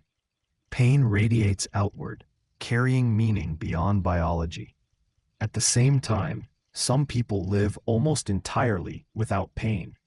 A rare genetic disorder called congenital insensitivity to pain silences nociceptors altogether. On paper, it sounds like freedom. No headaches, no burns, no stubbed toes. In reality, it's a quiet tragedy. Without pain as a guide, injuries go unnoticed. Broken bones heal poorly. Infections spread without warning. Children with the condition often scar themselves unknowingly. Life without pain is shorter, riskier, and strangely fragile. The other extreme is just as devastating. Disorders like complex regional pain syndrome turn even gentle touch into agony. A breeze, a sleeve brushing skin, the pressure of a handshake, all interpreted as severe injury. The body becomes a battlefield, the alarm stuck on maximum volume. These conditions remind us that pain isn't just an on-off signal. It's a spectrum of experience tied tightly to perception, attention, and expectation. Some therapies now focus on retraining the brain rather than numbing the body. Techniques like cognitive behavioral therapy, mindfulness, and virtual reality rehabilitation work by changing how the brain interprets sensory input. Instead of silencing the alarm entirely, they teach the mind to recalibrate its sensitivity, to hear the whisper without letting it drown out every other sound. For all the science behind it, pain remains profoundly human. It tells stories, shapes memory, and teaches caution. It reminds you that you are breakable, but also that you heal. The burn that fades, the bruise that turns yellow, the heartache that softens. Each is proof of a system that works. Pain hurts, yes, but it also protects, informs, and transforms. It is the body's way of saying, you matter enough to mend. Pain is, in many ways, the body's most eloquent teacher. It doesn't speak in words, but its lessons are lasting. It tells you to rest when you're pushing too hard, to protect what's healing, to change what's harmful. Sometimes it whispers softly, like the stiffness after a long day, and sometimes it roars, demanding your full attention. And though it can feel cruel, it's rarely wrong. Pain exists not to punish, but to preserve. Think about the strangeness of this built-in alarm system. It has no shape, no color, no location you can point to. Yet it can dominate your entire reality. A toothache can make the world shrink to a single point of focus. A back spasm can feel like a cage locking around your body. Pain doesn't just visit, it occupies. It rearranges priorities, rewrites mood, and reshapes time. In pain, a second can stretch endlessly, and every heartbeat becomes a metronome of discomfort. And yet, pain is subjective. The same sensation that makes one person grimace might barely register for another. Culture, genetics, mood, and memory all influence how it's felt. Even expectation can sculpt its intensity. Experiments have shown that when people believe a treatment will relieve pain, their brains actually release endorphins, reducing the sensation. The opposite is true too. When they expect something to hurt, it often does more than it should. Pain, in this way, isn't just about damage, it's about meaning. Meaning, after all, is what gives suffering its edges. A runner might endure aching legs with pride, interpreting the burn as progress. A craftsman may bear sore hands as proof of work well done. But the same sensations in another context, an illness, an accident, might feel unbearable. The difference lies in narrative. The brain doesn't just register pain, it interprets it through the lens of purpose. A wound that feels earned hurts differently than one that feels arbitrary. There's also an emotional echo that follows physical pain. The brain's reward centers quiet down, stress hormones surge, and time seems to slow. Over long periods, this can lead to fatigue, irritability, even depression. Chronic pain patients often describe not just hurting, but feeling smaller, more confined within themselves. Pain narrows the world. It teaches caution, but sometimes at the cost of curiosity. Healing, then, isn't only about soothing the body. It's about reopening the boundaries of life that pain has closed. Interestingly, some of the same pathways that produce pain can also produce pleasure. A long run, a spicy meal, a deep stretch, all rely on brief, controlled discomfort. Endorphins, the body's natural painkillers, are released not just to dull agony, but to create a sense of euphoria after challenge. It's the chemical signature of survival. You pushed, you endured, you made it. Pain and pleasure, it turns out, are twins sharing the same neural corridors, constantly negotiating their boundaries. That blurred line appears again in emotional pain. Heartbreak, loneliness, or grief can hurt as vividly as a burn. The brain activates many of the same regions, releasing similar neurotransmitters. It's why we clutch our chest after bad news or feel physically heavy under sadness. The metaphor is rooted in biology. Emotional wounds are real, and in their own way. They demand healing rituals too: time, comfort, and connection. Pain's reach extends even into empathy. When you witness someone in distress, your brain's pain matrix stirs faintly, echoing their experience. It's a biological invitation to care. Without that resonance, compassion would be hollow. The grimace you see, the tears you hear, the words you read, all spark quiet ripples inside your own nervous system. Empathy, at its core, is a shared simulation of pain. There are, of course, mysteries still unsolved. Why does one person's chronic pain fade while another's persists indefinitely? Why do some find relief through meditation, your visualization, while others need medication or surgery? The nervous system's complexity defies simple rules. But one truth endures: the brain can learn to reinterpret pain. Just as it can amplify it through fear or focus, it can soften it through trust, distraction, and acceptance. Therapies built on mindfulness work because they teach the brain to notice pain without letting it consume every thought. In doing so, the volume lowers, not by erasing the signal, but by changing the way it's heard. Even so, pain remains one of life's great paradoxes, both enemy and ally, burden and guide. It teaches resilience, warns of danger, and deepens empathy. It reminds us of our limits, but also of our capacity to heal. And in its quieter forms, the stretch of a muscle, the sting of cold air, the tingle after exertion, it's not something to flee from, but to understand. Those small discomforts connect us to the world, marking the boundary between what we are and what we touch. In the end, pain is a kind of compass. It points you toward what needs attention, what must be changed, what deserves care.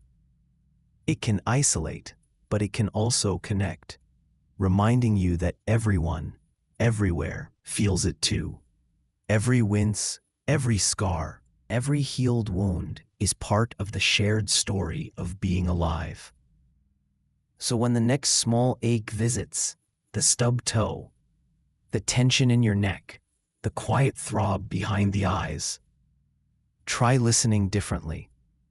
Beneath the irritation, there's a message. You are here, alive, responsive, still learning the language of your own body. Because pain, at its core, is proof of presence. It's the loudest whisper your body knows, a cry, a warning, and sometimes a song. And though it may hurt, it's also the sound of a system that cares deeply about keeping you whole. Somewhere between the hum of the world outside and the rhythm of your heartbeat, a quieter conversation is taking place, one that measures warmth and cold, safety and strain. You don't think about it, yet every second your body is taking its own temperature. The sense that makes this possible is called thermoception, and while it rarely makes the spotlight, it's one of the oldest and most faithful guardians of life. Your skin is the front line of this system, dotted with tiny receptors that respond to changes in heat and cold. Some fire when the air chills by a fraction of a degree, others when warmth spreads across the surface. They belong to a family of molecular gatekeepers known as TRP channels, microscopic protein doors that open and close in response to temperature. TRPM8 opens for coolness. TRPV1 opens for heat. When menthol brushes your lips, TRPM8 pretends the world just got colder. When chili burns your tongue, TRPV1 insists there's fire. These channels don't know about ice or flame. They only translate vibration and chemistry into electrical whispers that the brain calls temperature. Those signals travel through peripheral nerves, up the spinal cord, and into the brain's sensory centers, where they are interpreted against a background of expectation. If you've been sitting by a campfire and step into a cold breeze, the contrast feels dramatic. If you've been walking in snow and find a patch of mild air, it feels almost warm. Temperature is relative, a comparison between what you were and what you are now. The brain loves contrast. It makes experience vivid. But thermoception doesn't stop at the surface. Deep inside, the brain tracks its own internal weather through sensors located in organs and blood vessels. The hypothalamus, that small but mighty regulator tucked at the base of the brain, acts as the body's thermostat.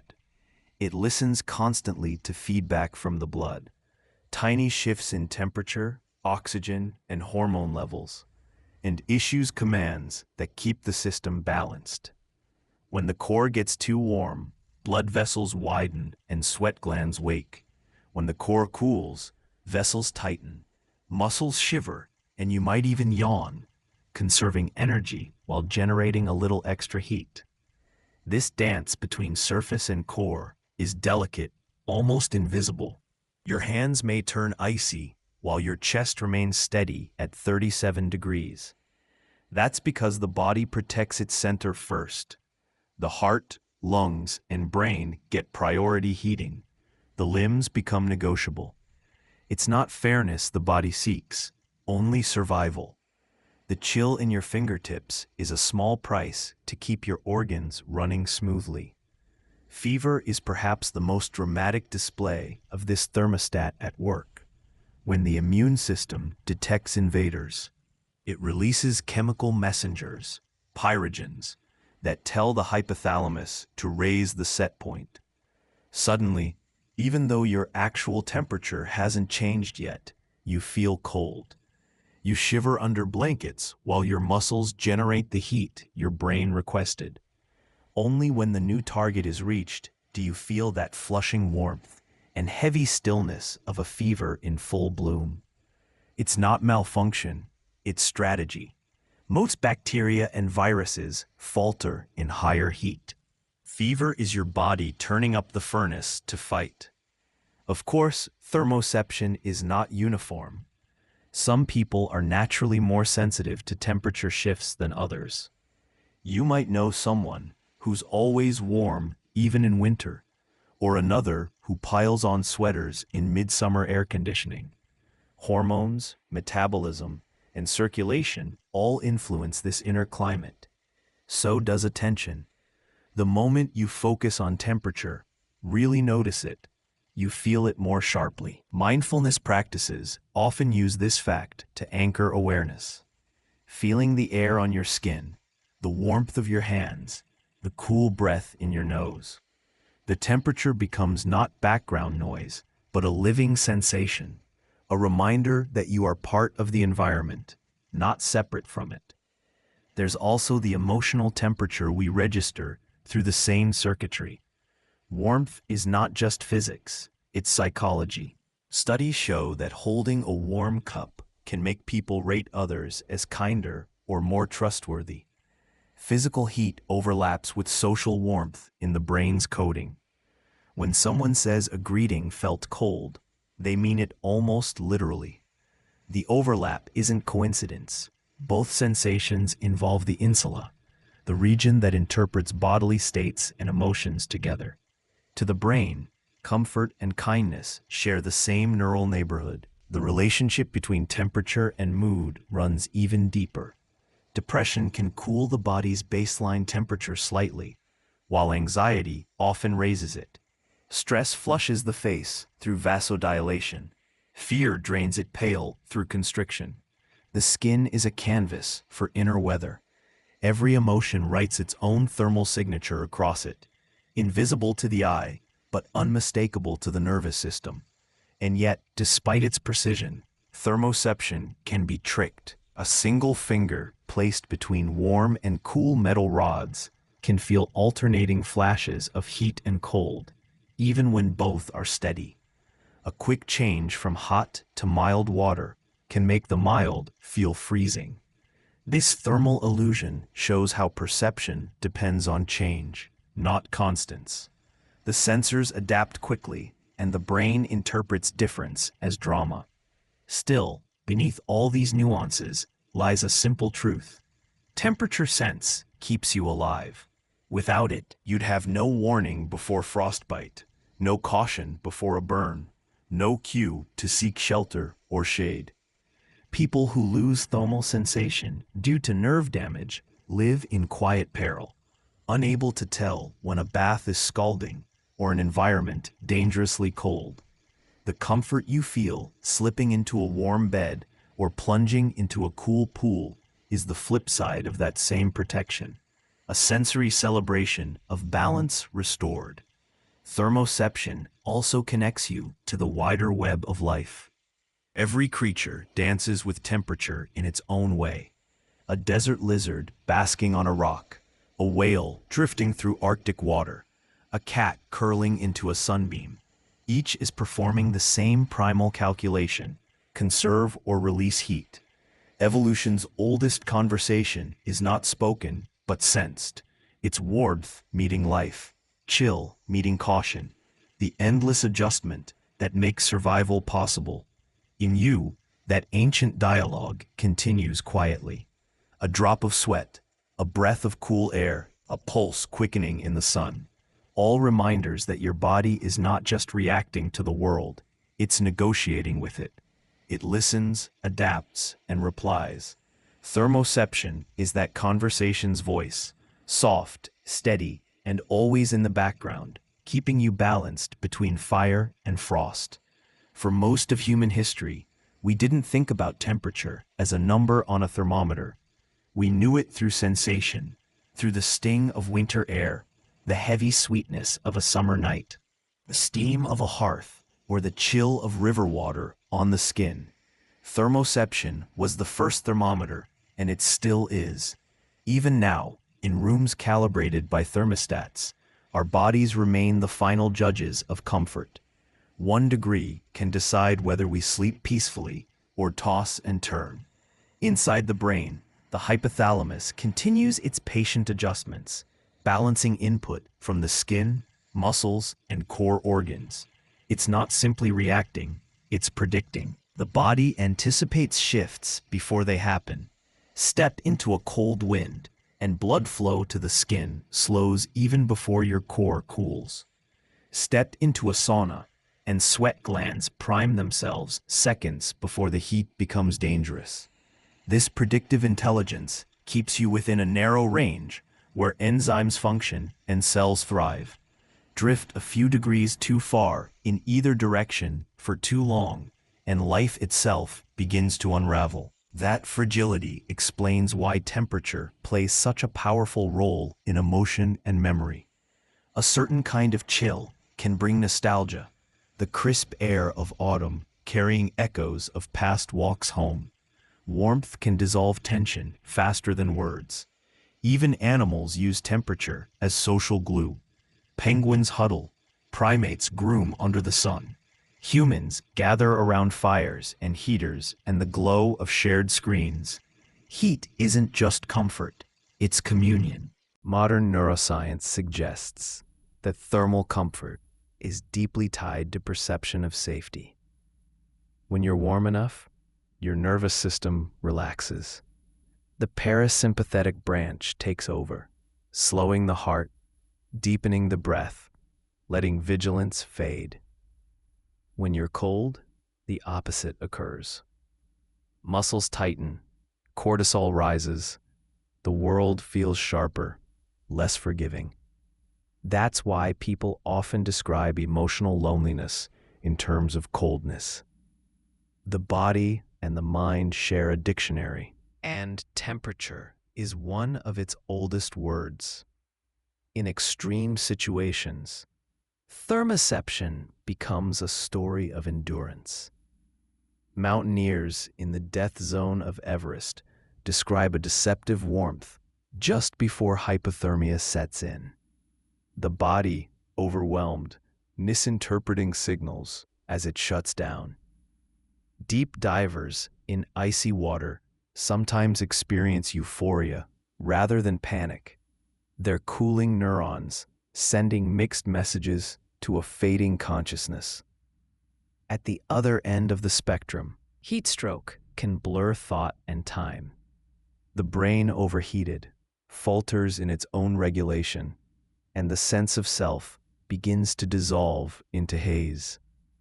These are the outer borders of the thermal map, the places where life brushes against its limits, and where the sense of temperature becomes the sense of survival itself. Yet even far from those extremes, temperature shapes daily behavior in ways we hardly notice. It nudges when to wake, when to eat, when to sleep. Core body temperature follows a circadian rhythm, rising through the day and falling at night. That drop is part of why darkness feels like invitation, and why a warm bath before bed makes you drowsy. It fools the body into cooling down afterward. Each 24-hour cycle is a slow wave of heat and rest, a pattern older than civilization. Technology has allowed us to flatten that rhythm. We air condition our summers and heat our winters until every season feels roughly the same. Comfort is constant, but in the process, the natural contrast that once framed our days fades away.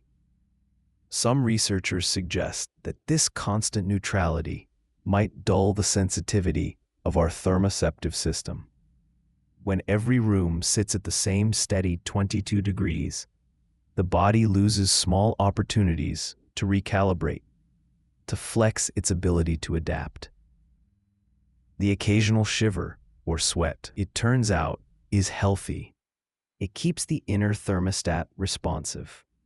Athletes and biohackers have begun to rediscover this truth through deliberate exposure.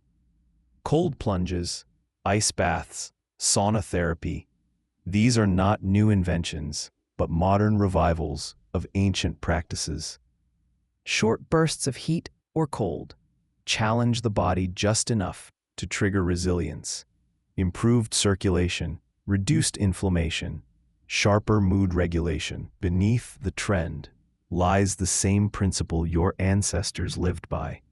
The body grows stronger when it converses with the elements instead of hiding from them. Thermoception also threads through creativity and culture. Poets describe warmth and chill as shorthand for love and distance. Painters use color temperature, Cool blues, warm reds to guide emotion across canvas. even architecture follows thermal intuition.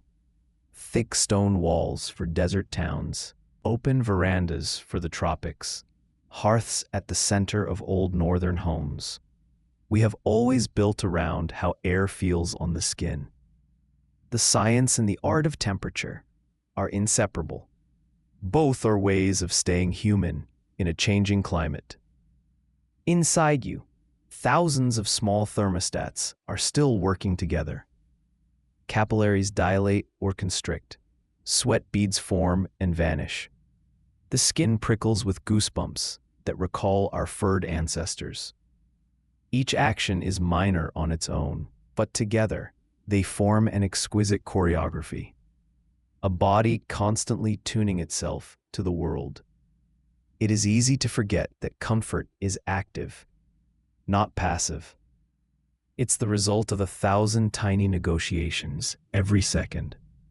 Sometimes when you step outside, on a crisp morning, or into the steam of a hot shower, you can feel those negotiations come alive. The sudden rush of contrast floods your senses. Time seems to slow. In that instant, you're reminded that temperature isn't background noise. It's the body's way of feeling the planet breathe. The same molecules that warm your skin are the ones stirring the air around mountains and oceans. To feel them is to belong here, to share in the physics of existence itself. So the next time you reach for a blanket or open a window for a breath of cold, take a moment to notice what's really happening. Your skin, your blood, your nerves, your brain, they're all engaged in an ancient dialogue with the world. Every shiver and sigh is part of that conversation. You are both thermostat and traveler, both fragile and adaptive, forever balancing between comfort and challenge. Thermoception may not dazzle like sight or sing like sound, but it is the quiet poetry of being alive. It is warmth against cold, stillness against motion, body against the endless weather of the world. The earth itself speaks, not in words, but in the language of degrees and sensations, inviting you to feel, to adjust, to stay alive in its changing embrace. Modern neuroscience suggests that thermal comfort is deeply tied to perception of safety. When you're warm enough, your nervous system relaxes. The parasympathetic branch takes over, slowing the heart, deepening the breath, letting vigilance fade. When you're cold, the opposite occurs. Muscles tighten, cortisol rises, the world feels sharper, less forgiving. That's why people often describe emotional loneliness in terms of coldness. The body and the mind share a dictionary, and temperature is one of its oldest words. In extreme situations, thermoception becomes a story of endurance. Mountaineers in the death zone of Everest describe a deceptive warmth just before hypothermia sets in. The body, overwhelmed, misinterpreting signals as it shuts down. Deep divers in icy water sometimes experience euphoria rather than panic, They're cooling neurons, sending mixed messages to a fading consciousness. At the other end of the spectrum, heat stroke can blur thought and time. The brain overheated, falters in its own regulation, and the sense of self begins to dissolve into haze.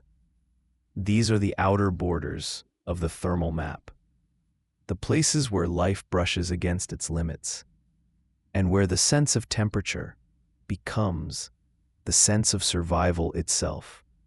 Yet, even far from those extremes, temperature shapes daily behavior in ways we hardly notice. It nudges when to wake, when to eat, when to sleep. Core body temperature follows a circadian rhythm, rising through the day and falling at night. That drop is part of why darkness feels like invitation, and why a warm bath before bed makes you drowsy. It fools the body into cooling down afterward. Each 24-hour cycle is a slow wave of heat and rest, a pattern older than civilization. Technology has allowed us to flatten that rhythm. We air condition our summers and heat our winters until every season feels roughly the same. Comfort is constant, but in the process, the natural contrast that once framed our days fades away. Some researchers suggest that this constant neutrality might dull the sensitivity of our thermoceptive system. When every room sits at the same steady 22 degrees, the body loses small opportunities to recalibrate, to flex its ability to adapt. The occasional shiver or sweat, it turns out, is healthy. It keeps the inner thermostat responsive. Athletes and biohackers have begun to rediscover this truth through deliberate exposure. Cold plunges, ice baths, sauna therapy, these are not new inventions, but modern revivals of ancient practices. Short bursts of heat or cold challenge the body just enough to trigger resilience, improved circulation, reduced inflammation, sharper mood regulation. Beneath the trend lies the same principle your ancestors lived by. The body grows stronger when it converses with the elements instead of hiding from them. Thermoception also threads through creativity and culture. Poets describe warmth and chill as shorthand for love and distance. Painters use color temperature, cool blues, warm reds, to guide emotion across canvas. Even architecture follows thermal intuition. Thick stone walls for desert towns, open verandas for the tropics, hearths at the center of old northern homes. We have always built around how air feels on the skin. The science and the art of temperature are inseparable. Both are ways of staying human in a changing climate. Inside you, thousands of small thermostats are still working together. Capillaries dilate or constrict. Sweat beads form and vanish. The skin prickles with goosebumps that recall our furred ancestors. Each action is minor on its own, but together they form an exquisite choreography. A body constantly tuning itself to the world. It is easy to forget that comfort is active, not passive. It's the result of 1,000 tiny negotiations every second. Sometimes when you step outside, on a crisp morning, or into the steam of a hot shower, you can feel those negotiations come alive. The sudden rush of contrast floods your senses. Time seems to slow. In that instant, you're reminded that temperature isn't background noise. It's the body's way of feeling the planet breathe. The same molecules that warm your skin are the ones stirring the air around mountains and oceans. To feel them is to belong here, to share in the physics of existence itself. So the next time you reach for a blanket or open a window for a breath of cold. Take a moment to notice what's really happening. Your skin, your blood, your nerves, your brain, they're all engaged in an ancient dialogue with the world. Every shiver and sigh is part of that conversation. You are both thermostat and traveler, both fragile and adaptive, forever balancing between comfort and challenge. Thermoception may not dazzle like sight or sing like sound, but it is the quiet poetry of being alive. It is warmth against cold, stillness against motion, body against the endless weather of the world. The earth itself speaks, not in words, but in the language of degrees and sensations, inviting you to feel, to adjust, to stay alive in its changing embrace. If you sit quietly for long enough, the world outside starts to fade, and something gentler begins to rise from within. A pulse, a breath, the slow unfurling of presence. It's in these still moments that the dialogue between body and mind grows audible again. That same conversation we've been tracing, the hum of the hidden senses, continues, whispering that awareness isn't something that lives above the neck, but something that fills the whole body like water in a vessel. It's no wonder, then, that mindfulness and meditation have captured the interest of both scientists and seekers alike. What ancient traditions discovered through stillness, modern research is now measuring in real time. People who practice mindful attention, even briefly, show subtle shifts in the way their brains perceive the body. Regions like the insula and somatosensory cortex, long known to process internal signals, begin to glow with renewed activity. The result isn't enlightenment in the mystical sense, it's re-embodiment. A return to the quiet intelligence that has always been there, just below thought. For centuries, yogis, monks, and mystics have described moments when the boundary between body and awareness blurs, when breath and being feel inseparable. Now, with electrodes and fMRI machines, neuroscientists are beginning to confirm the same truth. The body is not a passenger. It's part of consciousness itself. Every heartbeat, every breath, every faint stir in the gut contributes to the construction of the self. Awareness is not a light shining down on the body. It's light generated from within it. And you don't need to vanish to a monastery to feel it. You can begin here, now, in a chair, on a train, waiting for water to boil. A few breaths of honest attention are enough to reawaken the internal senses that so often go ignored. Notice your spine and how it balances your head. Notice the gentle pull of gravity through your legs, the rhythm of your breath, the pulse hiding in your fingertips. These are not background processes. They are the scaffolding of consciousness, the biological murmur that says you are here. Over time, small acts of noticing build like sediment. A minute today, 5 minutes tomorrow. Tiny moments of returning to yourself.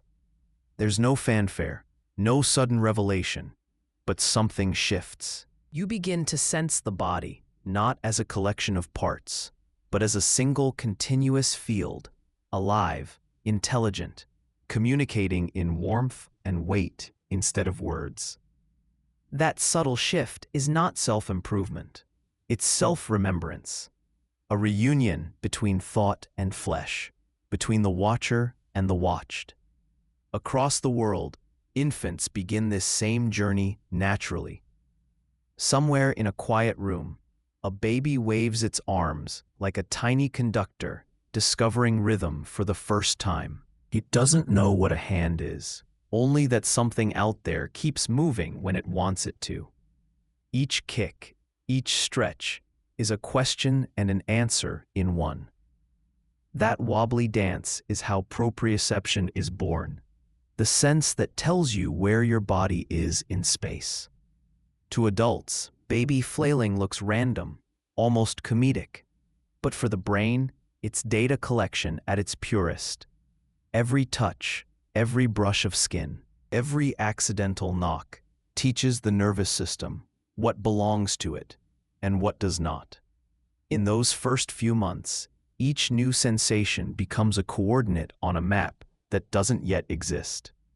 The infant's brain is building itself through feedback, writing the first lines of the story called self.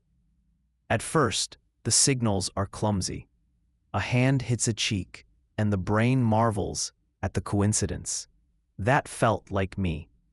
Slowly, through repetition, the chaos becomes choreography. Reaching becomes intentional. Grasping becomes possible. The body's internal GPS starts to align with its physical form. Eventually, eyes and limbs synchronize, and the baby discovers a revelation so simple and profound, it will echo for life. I can move, and the world moves with me. Then another sense layers on top: interoception, the awareness of what's happening inside. A baby doesn't yet have words for hunger or fatigue, but it feels them vividly. Discomfort becomes a teacher. The ache in the stomach disappears after feeding. The tension of a wet diaper vanishes after a change. Each lesson adds another dimension to the inner map. Over weeks and months, those crude sensations sharpen into a symphony of meaning. The child begins to predict, to connect cause and relief. The inside world and the outside world start to make sense together. By the time rolling, crawling, and standing arrive, the orchestra of hidden senses is playing in full. Balance, proprioception, and interoception fuse into one fluent motion. Crawling is not just movement, it's negotiation with gravity. Every wobble and fall feeds data back to the brain. Every success rewires a circuit. The body learns not from perfection, but from the endless sequence of small, glorious errors. That's why falling matters. It's feedback written in muscle and bone. Each tumble is a question: what went wrong? And the body answers, quietly, through adjustment. Knees bend differently next time. The spine learns to countershift. The cerebellum, that elegant little engine of motor control, becomes fluent in balance. Over thousands of trials, chaos becomes grace. And beneath all this effort, something deeper begins to form: ownership. The realization that this collection of movements and sensations belongs to me. It's hard to imagine a more profound miracle than that. The moment a mind first recognizes its own body as home. By the time a toddler looks in the mirror and touches the sticker on their forehead instead of the glass, something ancient and ineffable has solidified. The infant who once moved without knowing now knows they are the mover. The body is no longer just the environment they inhabit. It's the vessel through which they exist. That fragile thread between awareness and flesh will define the rest of life. Every dance, every stretch, every heartbeat in a moment of fear or joy will trace back to those early lessons: how to feel, how to move, how to be. And though we grow taller, busier, more abstract, that primal conversation never ends. The senses keep whispering their truth beneath the noise. You are here. You are whole. You are real. Somewhere beneath your awareness, an orchestra is always playing. It hums softly in the background, constant and faithful, unnoticed until you stop long enough to hear it. It isn't made of strings or brass. Its instruments are older, simpler, the drumbeat of your heart. the quiet percussion of your breath, the subtle sway that keeps you balanced even when you think you're still. It's the symphony of your hidden senses, the ones that have been guiding you all along. Silent, invisible, indispensable. Proprioception, that invisible map that lets you move through the dark without crashing into the world. Interoception, the voice inside that tells you when you're hungry, tired, anxious, or calm. Balance, the silent stabilizer that holds you upright through every stumble and sway. Touch, the translator of connection, warmth, and presence. Together, they've been performing your life in real time, each sense a note in the melody that says you are here. All throughout this journey, these senses have been whispering beneath the louder ones. Beneath sight, sound, taste, and smell, they've been carrying out their work quietly, grounding you in ways that words can't describe. You don't think about them because you don't need to. They are the part of you that never forgets what being alive feels like. Think back to everything they've shown us. The muscle sense that lets you walk without watching your feet. The body map that redraws itself when something changes. The balance that holds you steady in a moving world. The gut that listens, responds, and even feels. The temperature sense that knows before you do when the world is too hot or too cold. The brain that can extend its edges to include a rubber hand, a violin bow, or a phantom limb. Each of these discoveries reveals a deeper truth, that consciousness isn't housed in your head alone. It spreads through every nerve, every joint, every quiet receptor humming in your skin. You are not a mind that owns a body. You are a body that thinks, a network of living signals building reality moment by moment. And yet, for all their precision and power, these senses remain humble. They never ask for attention, never demand to be understood. They just keep working, balancing, adjusting, feeling, holding you together in the quiet. If you listen closely now, right now, you can feel them. The soft thump of your pulse, the gentle pressure where your body meets the chair or the bed, the air filling your lungs and leaving again, the small, rhythmic sways that keep you perfectly upright without effort. Every one of those sensations is your body reminding you that it's alive and aware. You don't have to control it. You don't have to thank it. You just have to notice it once in a while and let the noticing be enough. Because that's what this entire hidden system has been teaching from the beginning. That awareness isn't only about looking outward. It's also about looking inward, not to escape the world, but to realize you've never been separate from it. You are stitched into everything you perceive. The same forces that guide a bird's flight or a snake's strike are at play in you. Magnetic fields, balance, rhythm, gravity.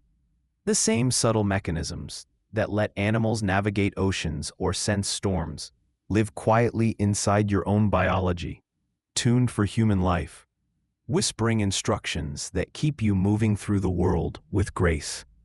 Every time you reach out to touch something, every breath you take, every heartbeat that answers a thought, you are participating in a conversation billions of years old.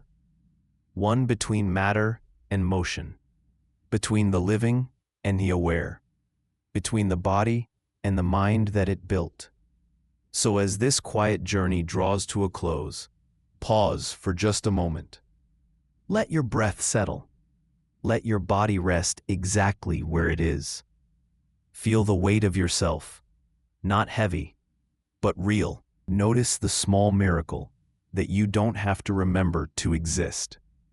You don't have to command your lungs to breathe, or your heart to beat, or your brain to interpret the world. It's all already happening, perfectly effortlessly, right now. These hidden senses, these whispering systems beneath the noise, are what make that possible. They tether you to the present moment. They hold you upright, warmed, fed, and safe. They give you the simple grace of knowing that you are somewhere, that you belong to this body and this world. And that's the quiet truth at the heart of it all. You are not just seeing, hearing, or thinking your life. You are feeling it through every pulse, every breath, every subtle signal that says, "This is me." So if you're still awake, take one last deep breath. Let it rise, let it fall. Notice the air brushing against your lips, the calm behind your eyes, the still hum of existence inside you. You don't need to do anything more than that. And if you've already drifted off somewhere between these words, that's all right too. Your body is still listening. Your senses are still keeping time. The orchestra plays on. Wherever you are, in a quiet room, beneath the weight of stars, halfway across the world, may you rest in that steady knowing that you are alive, that you are home. Sleep well, and good night.